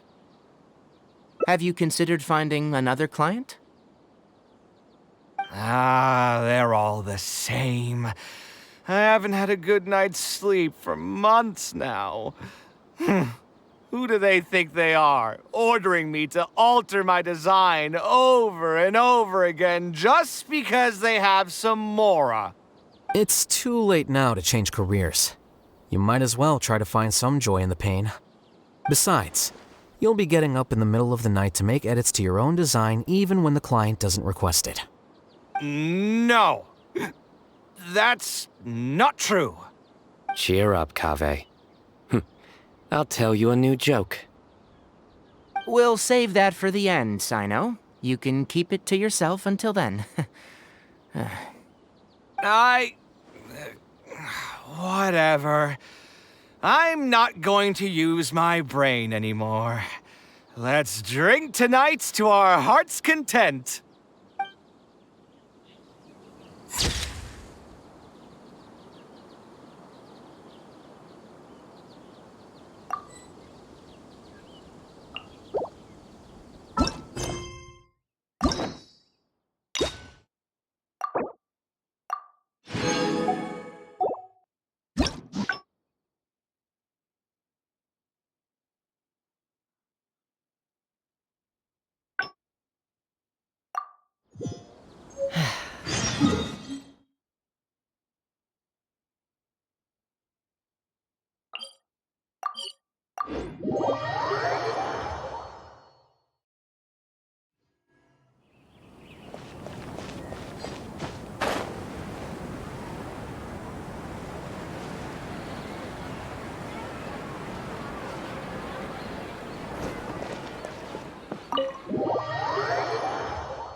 Alhaitham isn't in, so...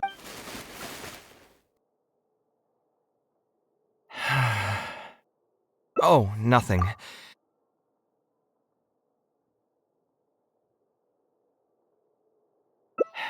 Yeah, you're right. Although I was hoping to find some words of wisdom from my mother, if I stop and think about it, her words may not be the advice that I need to hear right at this moment. Everyone's life journey is different. Traveler, you've visited many lands and met many people, so I'm sure you've run into situations where some advice wasn't exactly suitable for the situation at hand. I just got an idea, though.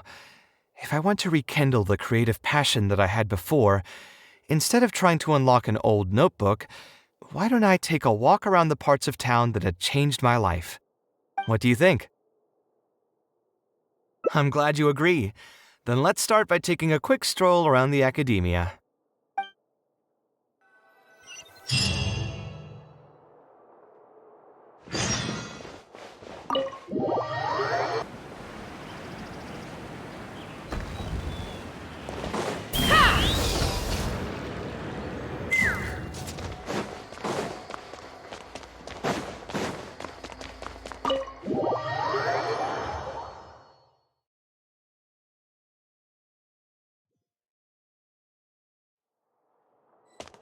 Let's ride!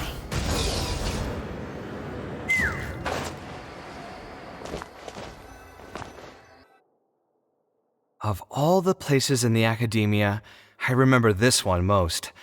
When my studies got busy, I used to pull all-nighters here trying to finish my blueprints.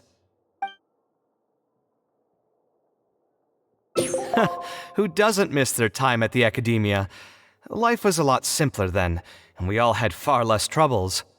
I created many designs that I thought were beautiful in the House of Dana. I drew whatever came to mind, since I didn't have to care about budget constraints or turning them into reality. If I had to give a reason, it'd probably be because I like the ambiance here. The academia also had a rule that allowed scholars to annotate any physical books they came across. As a result, the books here are chock full of scholars' wisdom across many generations.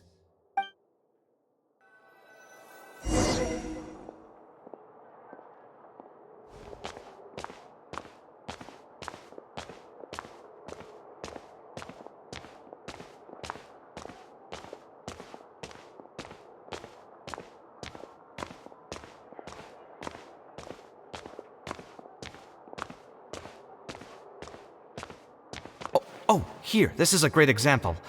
This book, History of Ancient Sumeru Architecture, contains some analysis that I did many years ago. Huh? Why is Alhaitham's handwriting also in here? When did he ever read this book? I guess it's probably from when we worked on that research project together. Anyway, he probably never cared to tell you this, but the House of Dana is where Alhaitham and I first met. I came here to do my homework, and saw him sitting by himself next to that row of bookshelves. A group of Haravatat scholars were chatting near him, but he looked as if he was too lazy to join them. There was a pretty stark difference between him and all the rest of them. It was my fault for feeling bad for him. I thought he must have gotten into some kind of trouble and went over to ask if he needed anything, not realizing that... Not realizing that you were in fact the one in a whole heap of trouble? Alhaitham? Why are you here? The House of Dana is a public space. Anyone can come here, no? But shouldn't you be at the records room at this hour? You're not here to watch me make a fool of myself, are you? You think I would derive amusement from watching you fall into depression over your life's various troubles? If that's the case, then I suppose I must have been entertaining myself for years. I came here to pick up a few files. If your voice hadn't managed to get through my soundproof earpieces, I probably wouldn't have noticed you. All right, I admit I was probably overreacting just now. Probably not when he's right here with us. As his senior, I shouldn't try to tarnish his reputation. There was nothing embarrassing or shameful about it.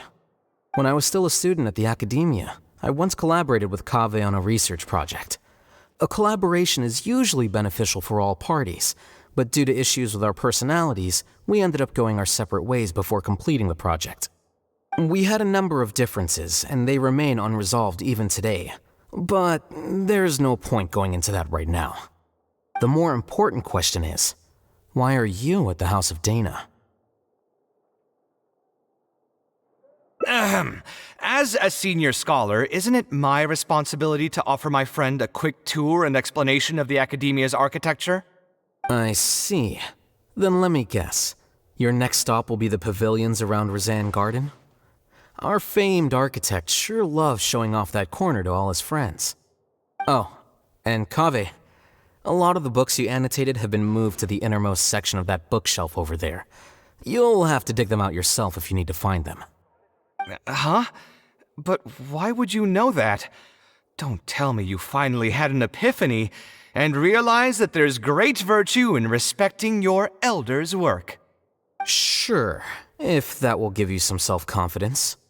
Leave any words of thanks you may have to the ex-Grand Conservator. The last time he was here, he was complaining that he had received reports from current students. The main grievance being that the annotations are too long and difficult to read. As a result, the books you annotated have been moved to the back shelves. What? But all of my annotations were extremely important. Instead of reporting me, they should have been thanking me for my service. The notes that I took, they couldn't have asked for a better analysis of those books. Okay, just you wait. I'm going to fix this right now. I'll dig all the books out and return them to the proper shelves. Oh, we'll wait. Anyway, you were about to say he's feeling a bit down? Put through the ringer. What an interesting phrase. I assume he used those exact words himself? He probably did suffer quite a bit, that's true. He always spends a lot of time editing his proposals, with the goal of satisfying as many of the client's preferences as possible. But the satisfaction of one client will not translate to general satisfaction with his work. Many problems in life can only be solved by a fundamental change of attitude. As the leading genius of Ksharawar, Kaveh should have both the right and the confidence to reject any unreasonable demands. There are plenty of architects in Sumeru who are inferior to him in skill, yet far more irascible in temperament. What's more, there are plenty of people who look up to such individuals as paragons of staying true to one's principles. Clearly, his predicament is inevitable, since he holds other people's feelings as more important than his own. Of course, each person is different, and we should respect the paths that they have chosen for themselves. Admonitions will serve no purpose. People tend to succumb to familiar pitfalls, and this is especially true for those who believe it's their duty to carry more burdens on their shoulders.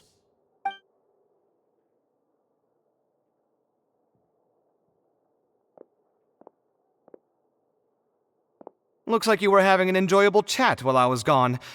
Were you talking about me by any chance? What do you think? What else is there to talk about? Surely no one would be interested in talking about the files that you were browsing through earlier. Anyway, you should take a look at this. Look at this comment on page 82. Dear Kaveh, thank you so much for annotating this book in such detail. It was a great help to me. See that? Now that's how a student should treat their seniors. And it looks like you're already in a much better mood now. It really doesn't take much to make you happy, huh? Me happy?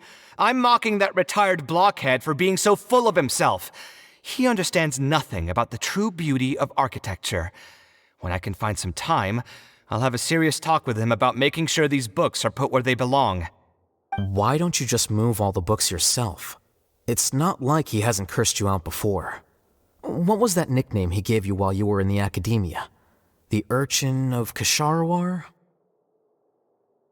Kaveh had a habit of scribbling and writing in all kinds of books. Hey!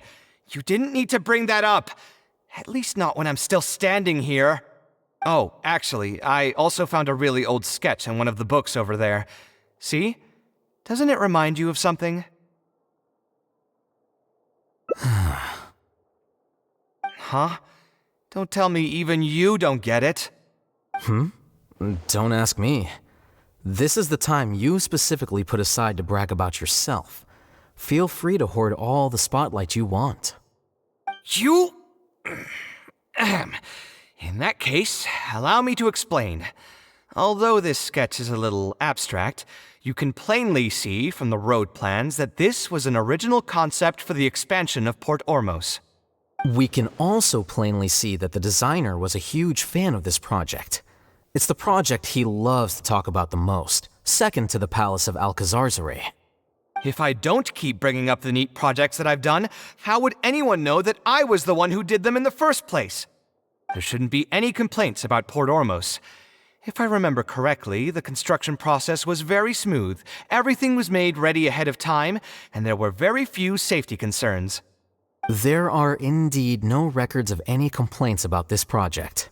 A most impressive achievement. See? What did I tell you? Come on, let's take a stroll through Port Ormos next. I'll tell you all about the designs I made for the place. No need.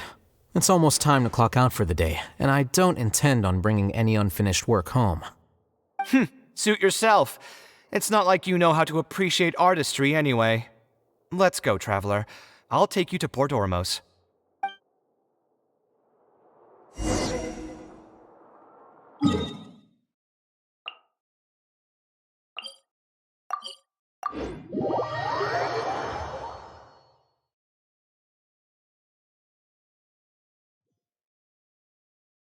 Body and mind.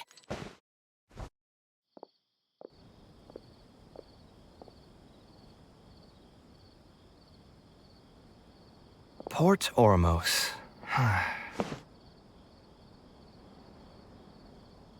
No, I didn't design any one specific building. Most of my work here concerned structural renovation. Port Ormos had already existed since I was still a young child. It wasn't as large as it is now, though. It only came to its current size after a sizable expansion. I was part of that project. The arch bridge over there, for example, that was one of my designs. When I was first tasked with the project, I decided to reference the growth patterns of nearby trees to split Port Ormos into 2 levels. My goal was to improve the overall utilization of space. We ran into a lot of issues during construction, but thankfully, we were still able to achieve the original vision. Residents can now behold all the ships entering and leaving the harbor from the vantage point of the bridge, while visitors can recognize the site of Port Ormos from a long ways away. I was still young and new to the trade back then. I could hardly believe that an idea in my head could become reality and remain in the world for many years to come. The true cornerstone of the creative process. The point about the design that will be ultimately used to judge its true worth. It was the first time that it became crystal clear in my mind. Once built, a building will continue to stand. Countless people will see it, and countless more will step inside it. Its final worth, whether it's good or bad, will be assessed by the countless generations of people that interact with the building during their lives. You think so? I'm glad to hear that. But even with this project, I still had one small regret. My budget was tight, and I was unable to use the higher quality timber I had originally intended for the design. I knew that some concessions on aesthetics would be needed as soon as I agreed to a proposal that prioritized the practical functions of the project. Us creative types know better than anyone that most projects cannot be completed without a few regrets. Even the Palace of Alcazarzaray was not perfect. Yeah, you're right. I should learn to look toward future opportunities, and believe that any regrets I have can be overcome in time. We've spent long enough here. There's still one last place I want to go, but it's a little far. Would you be interested in a quick trip to the desert? Great. Most of my projects over the last few years have had something to do with the desert, partially because there's a special place there that I often visit. This is a rare opportunity, so why don't you come along and see it for yourself? If you ever feel down, maybe you'll be able to go there and feel better too.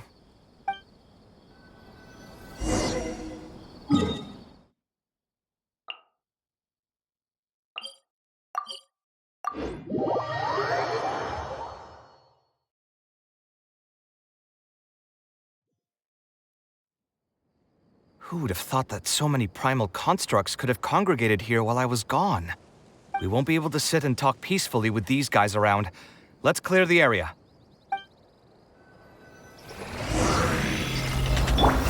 Light it up!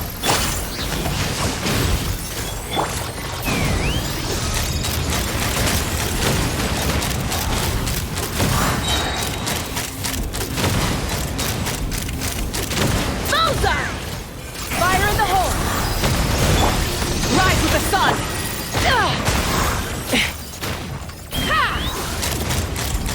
Open fire! Bullseye!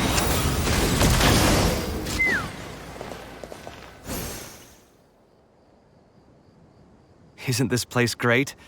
I often come here to clear my mind when I'm dealing with a difficult situation. You know what I mean. Everyone finds themselves in frustrating situations once in a while. Just take me as an example. My family life got shaken up quite a bit when I was young. I struggled in school, and I got into a huge pile of debt building the Palace of Alcazarzaray. Although Alhaitham thinks that it's because of my personality that I continue to live in the shadow of the past, I think it's also just a part of life. Plus, if I look back, I've honestly had my fair share of good luck as well. You could probably say I've followed in the path of my mother. Like her, I've gained a name for myself as an architect, built something that's seen as my magnum opus, and found many projects that others have entrusted to me to finish.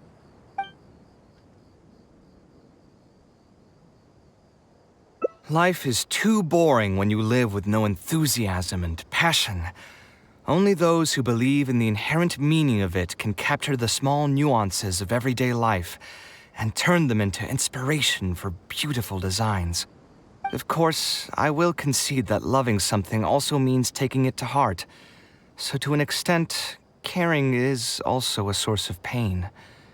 If I didn't love my work, I wouldn't be so torn up about it all the time. But still, isn't this place beautiful? Despite the erosion from the winds and changing seasons, you can still perceive its past beauty and glory. With different landforms come different architectural styles. The desert's history has left it with few records regarding its buildings, so I often visit the desert to investigate things in person. The sight here has moved me ever since the first time I laid my eyes on it. I told myself that one day, I would also be able to create buildings that move others. My pain will one day fade into nothing just as I reach the end of my life. But buildings are different. They are far more valuable than most materialistic things, and far more durable than human flesh.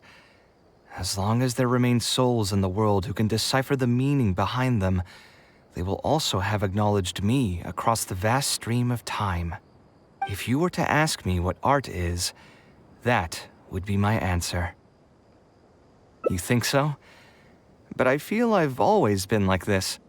Remember that question I brought up before? The one about whether I should see art as a divine gift of inspiration from the gods, or as a product of my own existential struggle. I still haven't found an answer to that yet. But if art wasn't inherently paradoxical and enigmatic, then people probably wouldn't be drawn to it. Those who pursue art will be unable to avoid the pain that it naturally brings. Will often be floating on cloud 9 one second, and sinking in a mire the next. I'll try gathering my thoughts again once I've found a way to define art in the first place. In any case, thank you so much for listening to everything I had to say.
Taking this commission was truly the worst decision. Oh.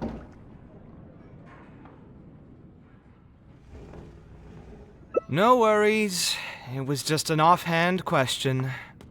It's been bothering me for a while. Even when I'm awake, the question haunts me like a bad dream. I still haven't found a good answer to it. Or maybe there was never a correct answer in the first place.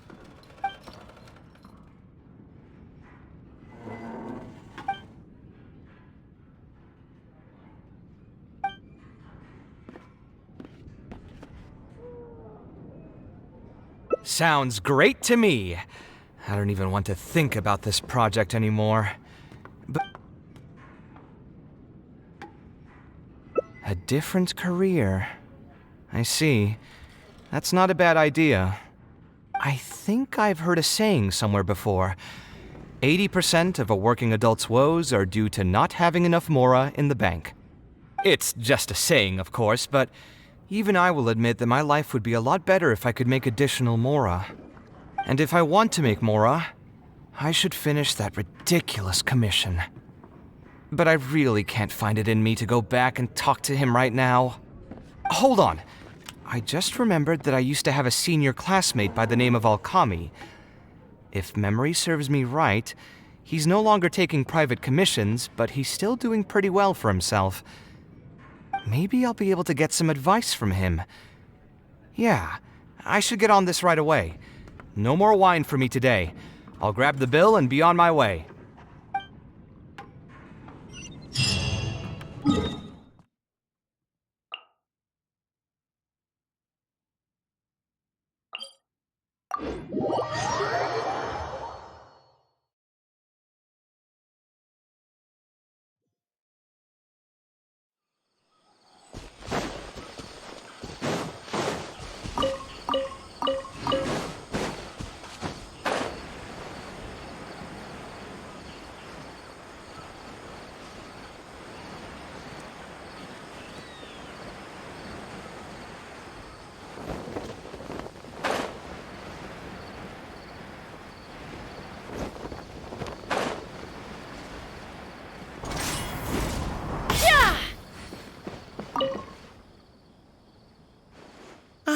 Kaveh, it's you!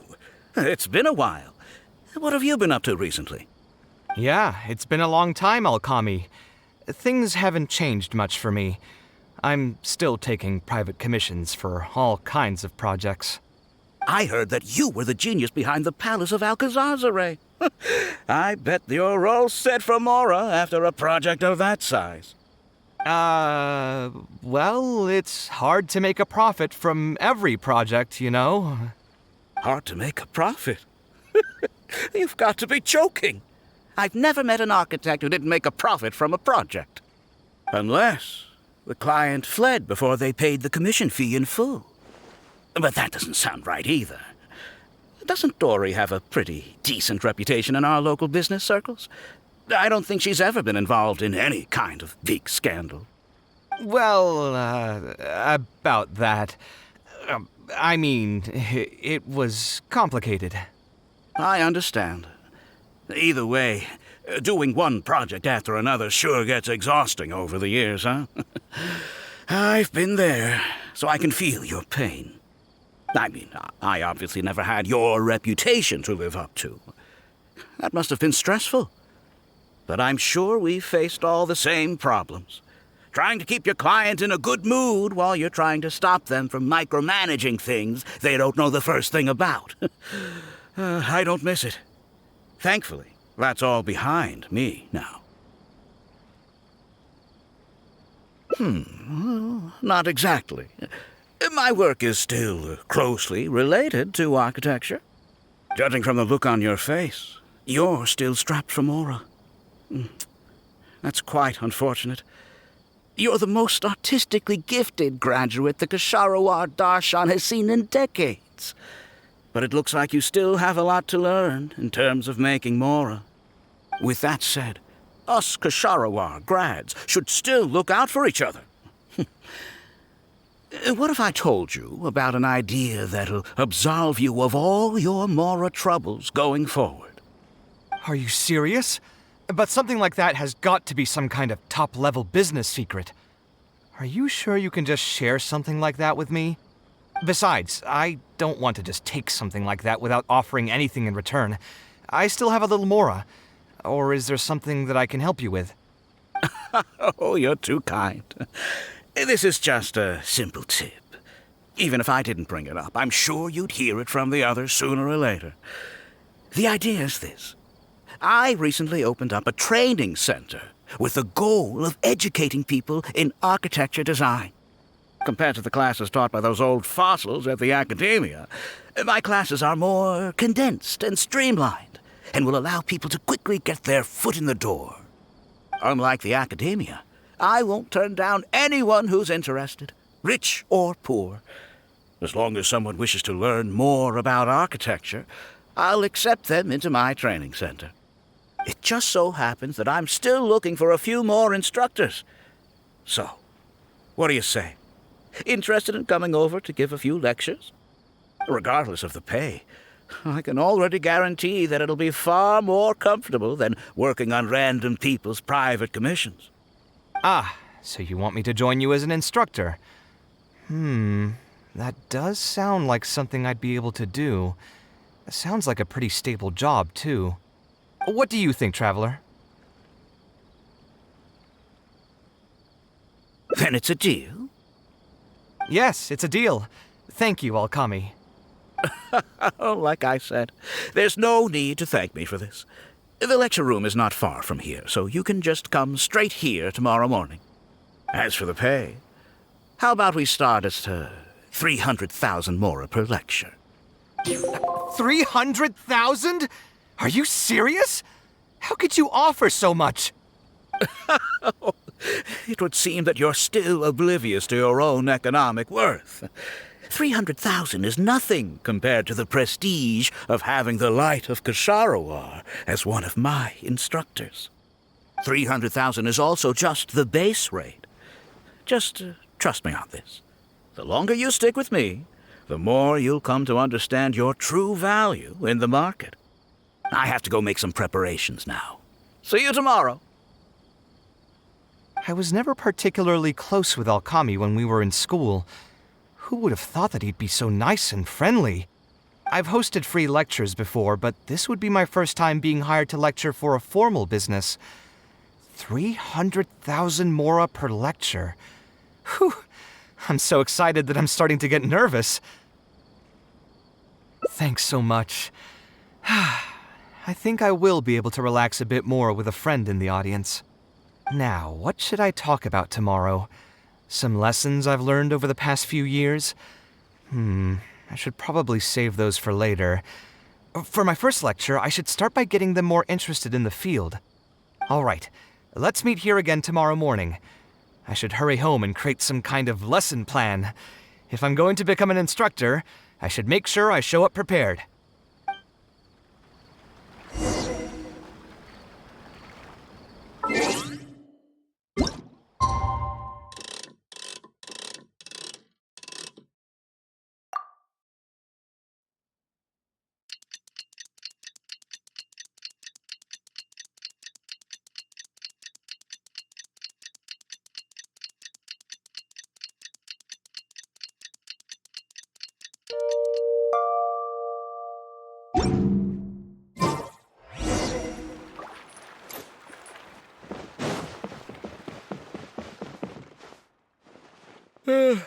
Oh, I didn't expect you two to get here so early.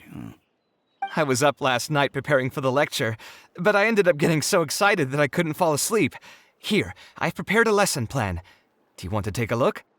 Lesson plan? I must commend you for your dedication. But the training center has already developed its own set of teaching materials.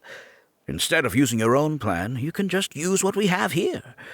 Of course, you're always welcome to work in some of your own content to add some fun and flavor. Sure, be my guest.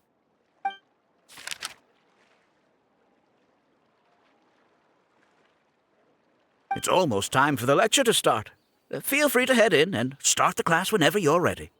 Huh. So you've already developed your own set of teaching materials. Seems like I won't need the stuff I've prepared after all. Anyway, shouldn't be a problem. I'll just go ahead and use your materials. There's something else I want to ask, though. This isn't going to be a large class, is it? No need to stress. There are only 20 people in this class. There are 14 classes at my training center. Out of all of them, the first class has the best grades, so I've directed them to you. We'll see how well they take to your lectures. 20 people, huh? All right. I think I can handle that. Oh, and one last thing. In the interest of keeping a quiet learning space, only instructors and students are allowed in the classroom when class is in session. I'm sorry to say this, but your friend will have to wait outside while you teach the class. Sorry about that. I'll meet you at the door when the class is over, then.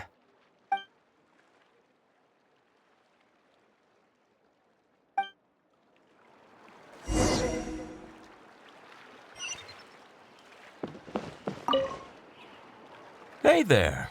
Can I help you? Oh, Alkami? You mean that rich guy who's been making quite the name for himself? Yeah, he commissioned a set of furniture from me a while back. Paid a great deal of Mora for it, too. I heard he earned a fortune working as a renowned architect. Now he's opened a training center so others can follow in his footsteps. If the tuition wasn't sky high, I'd enroll my child in a heartbeat. Architecture really sounds like a lucrative profession.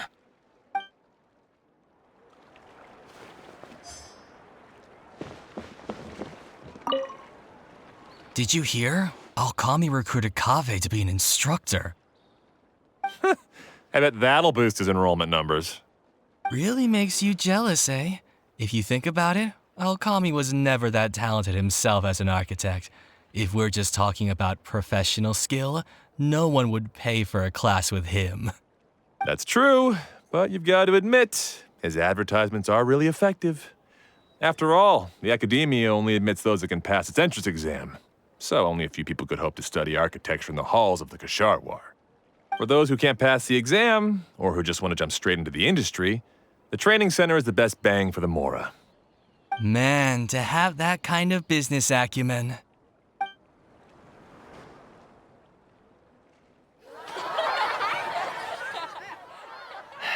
All right, everyone, there's no need to be nervous.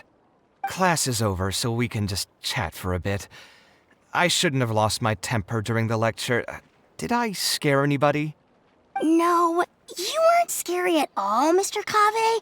We were just a bit lost and didn't get what you were talking about. Oh, don't get me started. I was trying to use Alkami's materials, so I flipped through some pages and gave them a closer look. The more I read, the more upset I became. Alkami may fool an amateur, but he can't fool anyone who's active in our profession. The materials he made are completely useless for teaching real architecture. In my opinion, the most important skill of an architect is their ability to craft a design. In other words, they must be able to conceptualize ideas.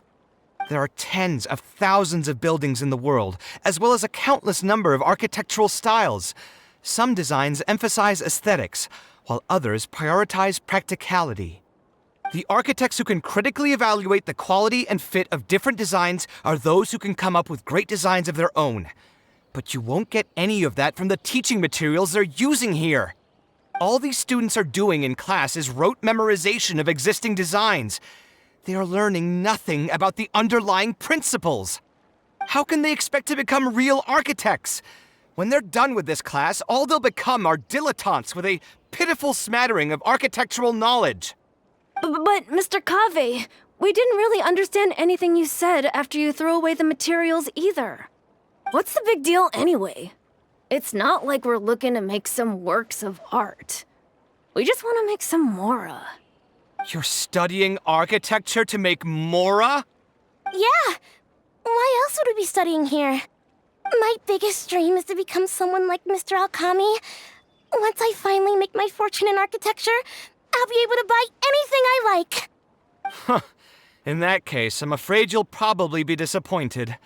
The reality is that the work of an architect is very difficult, and the pay is not lucrative at all. Believe me, I'm a perfect example. But how?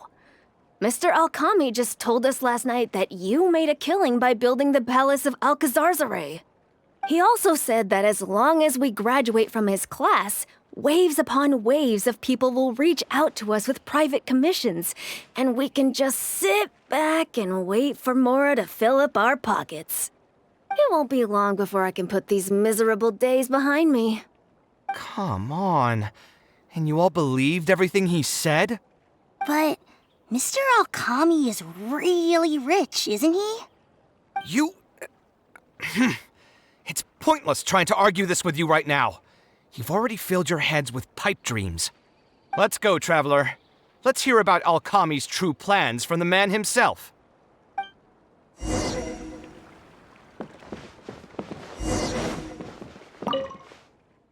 What's wrong, Kaveh? You look quite flustered. Did one of my students offend you? Were the students not astute enough for your liking? I must implore you to go a bit easier on them.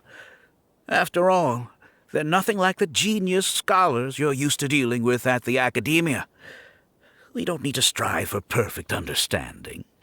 As long as some knowledge has been passed on, that's good enough. Yeah, I'm mad at them. But I'm even more upset that you're scamming people under the guise of teaching them about architecture. The students are all here hoping for a quick way to make money, but we both know that an architect's life is hard and exhausting. Just a little while ago, I was toiling over the 6th draft of a design for a client. If your client is unhappy, you can't break ground, and the longer a project goes, the longer it takes for you to get paid in full. What's worse, if your client disappears in the middle of a project, good luck getting anything from them ever again. You know all of this just as well as I do. Why lie to them? Look, Kaveh, you may be the light of Ksharawar, but like I said, you still have a lot to learn about making Mora. You may deny it all you want, but it's a fact that in today's Sumeru, architecture is a terrible profession. Our clients care very little for the effort we pour into our designs. Instead of appreciating us, they spend all their time nitpicking details and demanding changes, often forcing all kinds of ridiculous ideas onto us. I suppose that's more or less true. Go on. Why should we cling on to a profession that's difficult and unrewarding? If the field is dying, then a person who still wants to make a good living will just have to change their strategy. If it's near impossible to make money as an architect, then why not just establish a training center and train other people to become architects in our stead? Wait, how does that make any sense? Aren't you just leading them into the same trap? We are already stuck, my friend. The more people we can lead into this pit and stack as padding beneath our feet, the more comfortable our lives will be. That's right. Making money as an architect is a slow and agonizing process. In comparison, earning tuition from a training center is far easier. None of the students will ever know, however. In their eyes, all of my income was earned during my years as an architect. It's easy for them to fall for my promise. After all, everyone wants to live the dream of being the person who can spend millions without batting an eye. The more students I get, the more money I earn. And the more real that dream becomes. And then what? Once they graduate, they'll still find out the truth about architecture and struggle to stay afloat amid all the problems we already talked about. When that happens, your facade will pop like a soap bubble. No one will believe you anymore. Ah, but that's just one way to look at the problem. No two people have the same amount of talent. Even if they fail to strike gold in the future, you can't say that it's my fault and mine alone. Oh, and also, I never actually promised that they would achieve financial freedom as long as they become architects. All I did was nudge them towards that belief. I'm not even scared if they do come back and stir up trouble. My training center has all the required permits and certifications. Even the Dendro Archon herself couldn't find fault in any part of my business. How can you sleep at night knowing that you're doing all this? Tell me, is your heart carved out of brick and stone? I can't believe that I once saw you as a decent human being. I am beyond disappointed in you. And the same goes to you. How many years has it been since you graduated from the academia? If you still can't accept something like this, do you just plan on keeping that worthless naivete of yours until the end of time? Only fools will see art as revered and sacred. In the end, art is just another business. Being successful at running a business is an art form in itself. I urge you to think about what I've said. Offloading your pain onto others is the only way a person can live comfortably in this world. As the light of the Ksharawar, you've accumulated plenty of fame and respect. It's high time that you use those resources to improve the circumstances of your own life. Think it over, Kaveh. I still believe our collaboration could be very fruitful.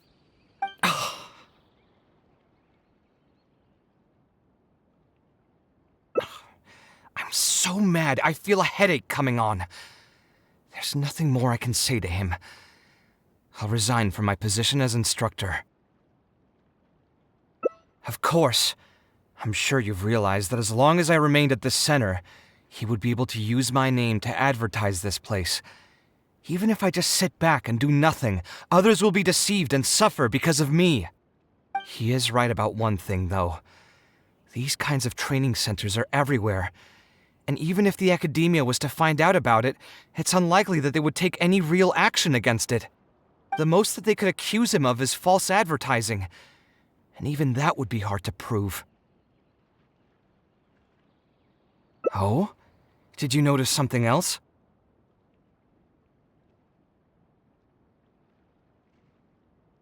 Yeah, you've got a point. The rate he gave me was 300,000 Mora per lecture. That probably came out of the students' tuition. And who knows just how much he's been charging the students for attending his classes. If you're gambling everything on making it rich as an architect, are you really going to have the Mora to pay for that kind of tuition? Right.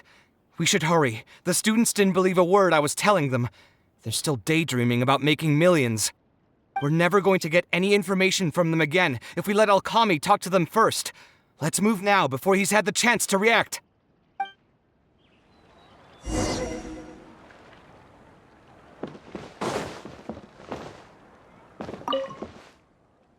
Oh, Mr. Kaveh? What are you doing back here? Class finished a while ago, but you're still here. Why haven't you gone home? I wanted to stay for a little longer. I'm still thinking about everything you taught during the class. Even though a lot of it went right over my head, I still thought the houses you drew were really pretty. Of course they were. All the examples I drew were world-famous landmarks. Each one was the magnum opus of a celebrated architect. It's a good thing that you could recognize them for their beauty. The accumulation of knowledge is the first step to artistic expression.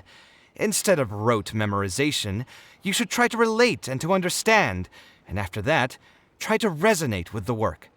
Resonate? Yes. When I first got into architecture, there were many things about it that I couldn't understand at all.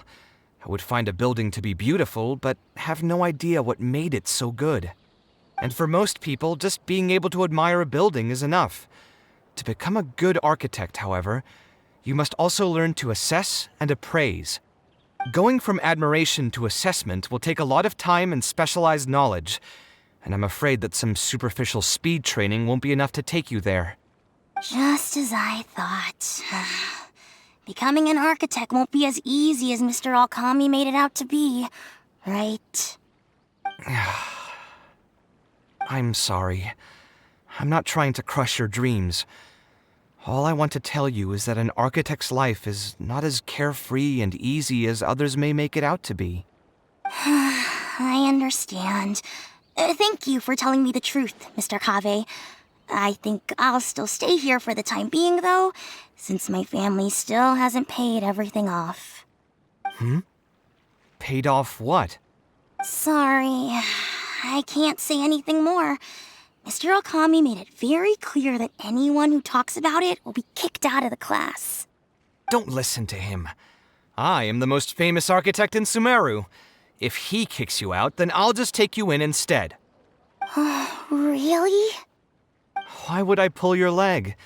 I can see you have some talent, so as long as you get your fundamentals down, you should be able to pass the entrance exam and continue your studies at the academia. Then please keep this a secret for me, Mr. Kaveh. Truth be told, my family is not very well off, so we couldn't really afford the tuition for this class. Mr. Alkami was the one who reached out to my parents. He told them that he knew a merchant by the name of Bahar and that we could get a loan from him. He told all the students that once we graduate, people would come flocking to commission us for projects. If everything went well, we'd be able to pay off everything in just a few years, and all the more we make after that would be ours. How much did your family borrow from this merchant? I think it was several million Mora. And what was the interest rate? I'm not really sure. My parents were the ones who signed the contract. All I know is that the stack of papers was as thick as a slab of rock.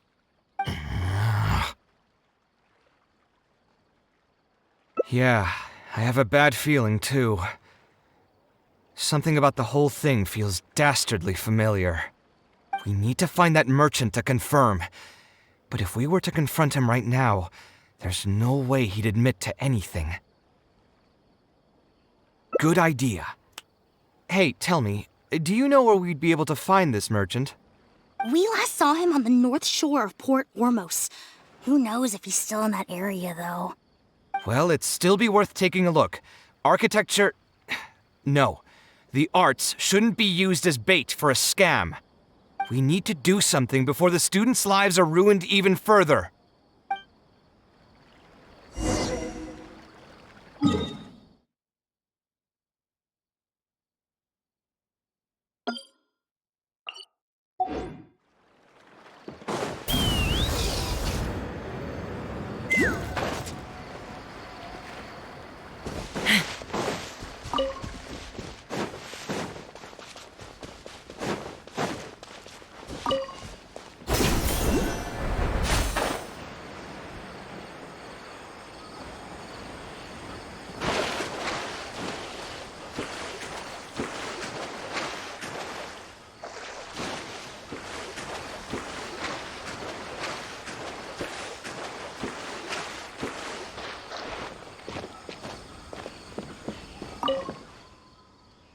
Oh, I don't think I've ever seen you guys before. Here for business? You're Fahar, right? Yes. May I ask who introduced you? Alkami. My friend here wants to enroll in his architecture class, but they're a bit short on money. Alkami told us you're the man to go to in this kind of situation. Oh, sounds like his business is booming. How much do you need? Let me see. I'd say around 3 million Mora. Oof, you call that a bit short on money? Anyway, since you're here because of Alkami, I can work things out for you. Make sure you sign the contract, though. Lots of people are borrowing money from me nowadays. Ah, here you go. Don't worry, there's nothing particularly unusual about it. All you need to do is pay back the loan in full within 3 years. And what if they won't be able to pay it back? What do you mean, won't be able to pay it back? Once you graduate from Alkami's place, you'll be making millions of Mora a year. Easy! At that point, paying this off will be a piece of cake. And even if you were to run into some difficulties and need to delay the installments, it's no big deal. We're all reasonable people here. If you can't pay quickly, you can just pay it back over a longer period. All that would change is your interest rates would get a little higher. It's hard work running a business. If we're taking risks to supply you with Mora, it's only fair that you take on a bit of the financial risk as well. Anyway, there's no point in tying yourself in knots over the contract. With the way you're reading every single line, it's like you're worried you're about to get scammed out of your whole life savings. Why would I lie to you? Tons of students at Alkami's place have signed the contract. Aren't they all doing pretty well for themselves? I just did some calculations in my head. When you say the interest will get a little higher, do you mean it'll get higher than 30%? Of course, the contract did a great job of trying to obfuscate that fact. It only listed the amount that you'll have to repay every day, which gives the false impression that the amount hasn't actually increased by all that much. If you actually do the math, however, it's clear that the amount you need to pay on interest alone will amount to hundreds of thousands of Mora per year. Most people can't even make that much Mora in a year. Your greed really knows no bounds. Even my creditor doesn't dare to raise rates that high. Once a family's signed on to a scheme like this, there's no getting out. What are you trying to say, huh?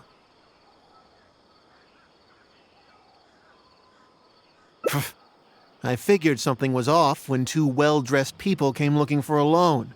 Think you got the better of me? Too many people are sticking their noses where they don't belong these days.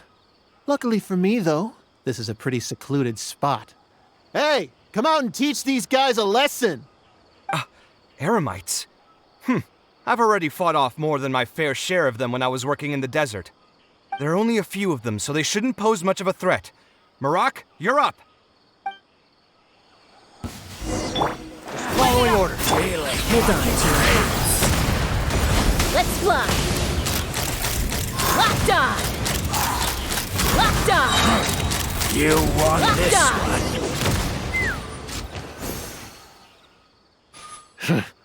Who are you and what do you want? I don't think we've done anything to hurt or offend you, so why go this far to destroy my livelihood? Debt has the power to upend your whole life. I know very well just how miserable living in debt can be. But my debts are the culmination of many different factors, and my interest rate is still somewhat reasonable. As long as I continue to work with my situation in mind, my debts will eventually be paid off. But these students are different. They have neither the mental preparation nor the financial resources to pay back a debt like this. You sold the dreams of becoming an architect to the students as bait, urging them to take on insurmountable amounts of debt to satisfy your greed. Ha! Everyone knows there's no such thing as a free lunch. It's their own fault for falling into the trap. And if we're going to talk about greed, aren't those students the ones who are blinded by it? They completely ignore the risk that's right there in front of them. Ha! And here comes the silver tongue. Surely you use that to reel in the students as well. Even now, many of them are still hopelessly dreaming of striking gold after they graduate. People grow by learning from their mistakes. I hope this will be a valuable lesson to them. Let's head back to the academia and turn this guy over to the Matra. They should be able to link him with Alkami's business.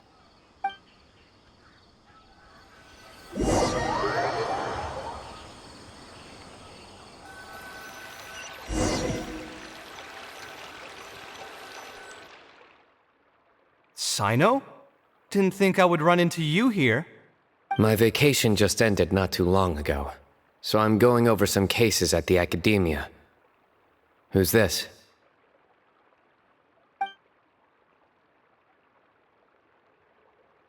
I see. Charging an interest rate over 30% indeed constitutes a crime.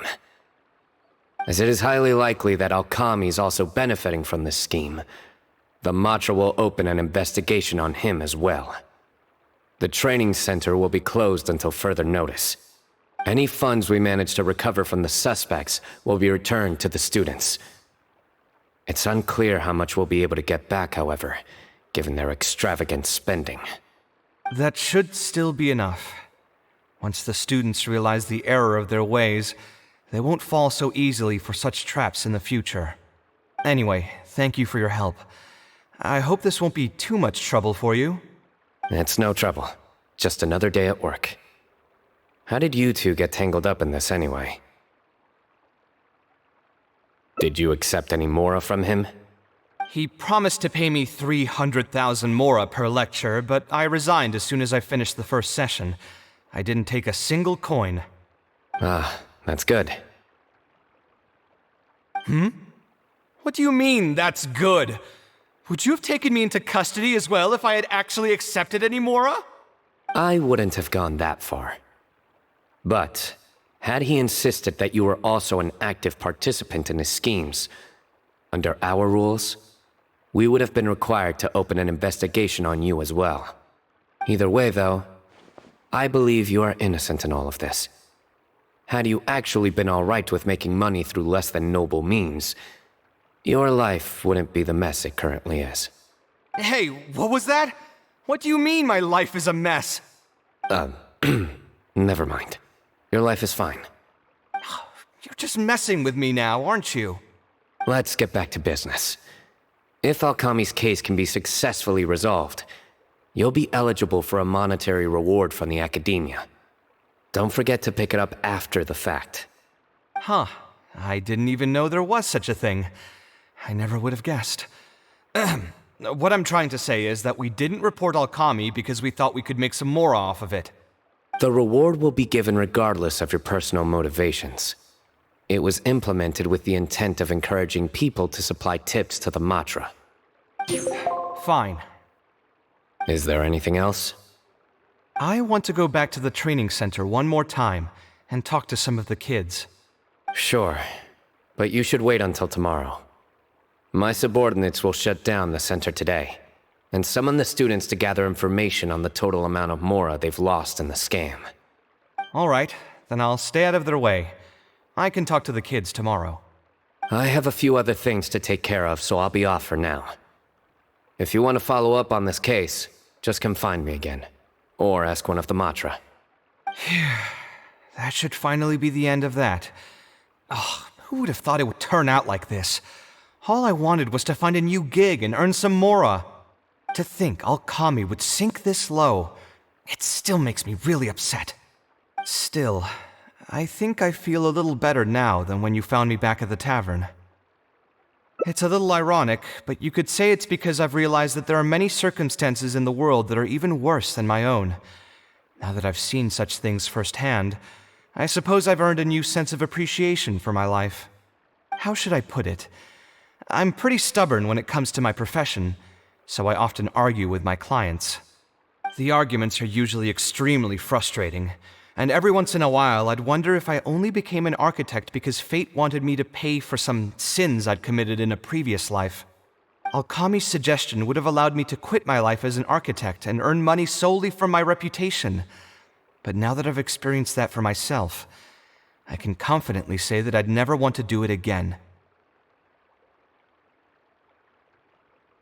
Every scholar has their own sense of pride and a line that they don't like to cross. Of course, when faced with the vicissitudes of life, some will surrender these things to seek a more comfortable life. I can understand that. Just speaking for myself, though, I don't think that's something I'd ever be able to do. The voice in my heart would just keep repeating one thing. The moment I turn away from my dreams would be the moment my career ends. If I stopped devoting everything to my creative activities, I'd be able to lead a more comfortable life, but at the same time, my sense of intuition and understanding for the arts would also begin to degrade. At that point, any materialistic ease I may have gained in life would just become another form of torment. In comparison, my current life comes with its share of difficulties, but at least I'd never have to deal with that kind of existential reckoning. I appreciate it. You may call me conceited for this, but I would also like to think I'm talented enough to be able to lead a decent life without compromising my pride. It's certainly not easy, but I want to keep at it. My thanks again for being such a great help throughout all of this.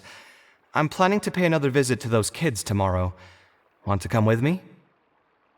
All right, I'll see you tomorrow then. Get some good rest.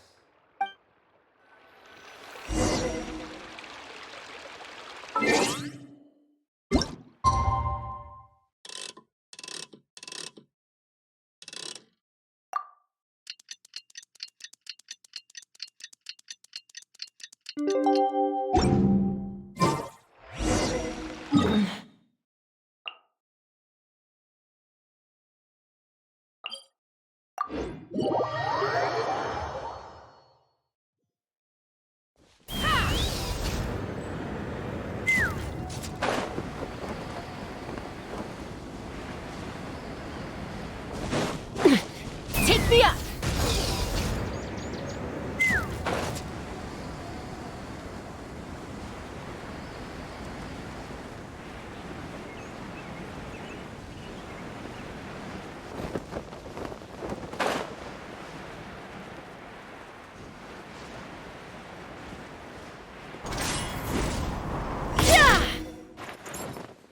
I never would have guessed Mr. Okami was a scammer. The training center has been shut down, and the Matra have promised to return some of our tuition. But we've already spent so much time on this class. What should we do next? Mr. Kaveh said we can keep working on our fundamentals and try to get into the academia. Ha! Easier said than done. If it was easier to get into the academia, none of us would have signed up for the class in the first place. Only the best of the best can get into the academia studying on their own. Mr. Kaveh might be willing to teach us. Why? What reason does he have to stick around? So, you're the only ones that showed up today, huh? Huh? Kaveh's here! Now, that's Mr. Kaveh to you. I'm here as your instructor, so let's keep things a little more proper. I'll keep instructing you for a while longer. You can pass on the message to the other students. As long as someone wants to come, they can join the class. Oh, also, I'm usually pretty busy, so I'll only be able to teach architecture fundamentals on my days off. Another disclaimer, I can't promise that you'll all be able to understand everything I'm going to teach. Architecture is not an easy profession. Aesthetics aside, even the basics of safe design can already be a handful for most people. If you want to design safe buildings, you'll have to go through a systematic study of structural engineering.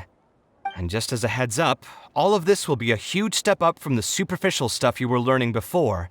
It'll take both talent and perseverance to get through the course. I don't want to hear anyone say that I didn't warn you.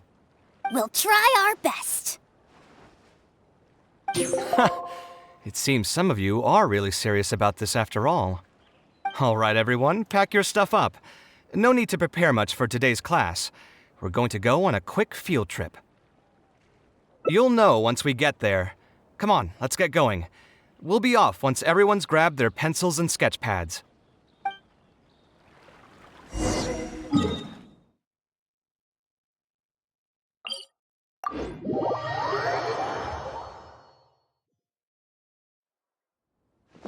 Let's fly!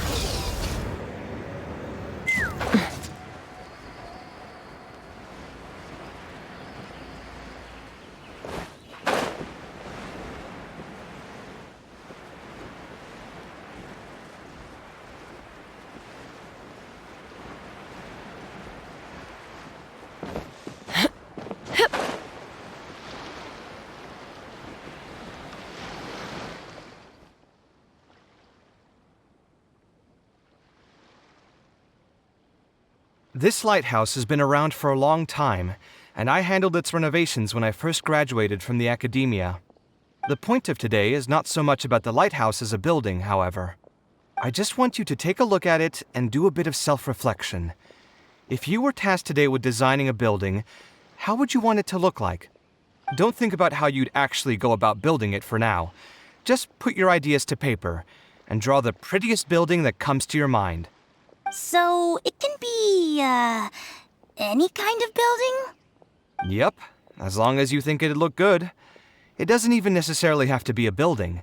If you want, you can draw trees, the ocean, or even a garden area. Draw whatever you'd like. In my experience, it's best to approach the study of architecture from a point of personal interest, rather than for the sake of a career. Both the study and practice of architectural design are extremely difficult. A person who's forced to work on projects that they don't resonate with will only struggle and suffer.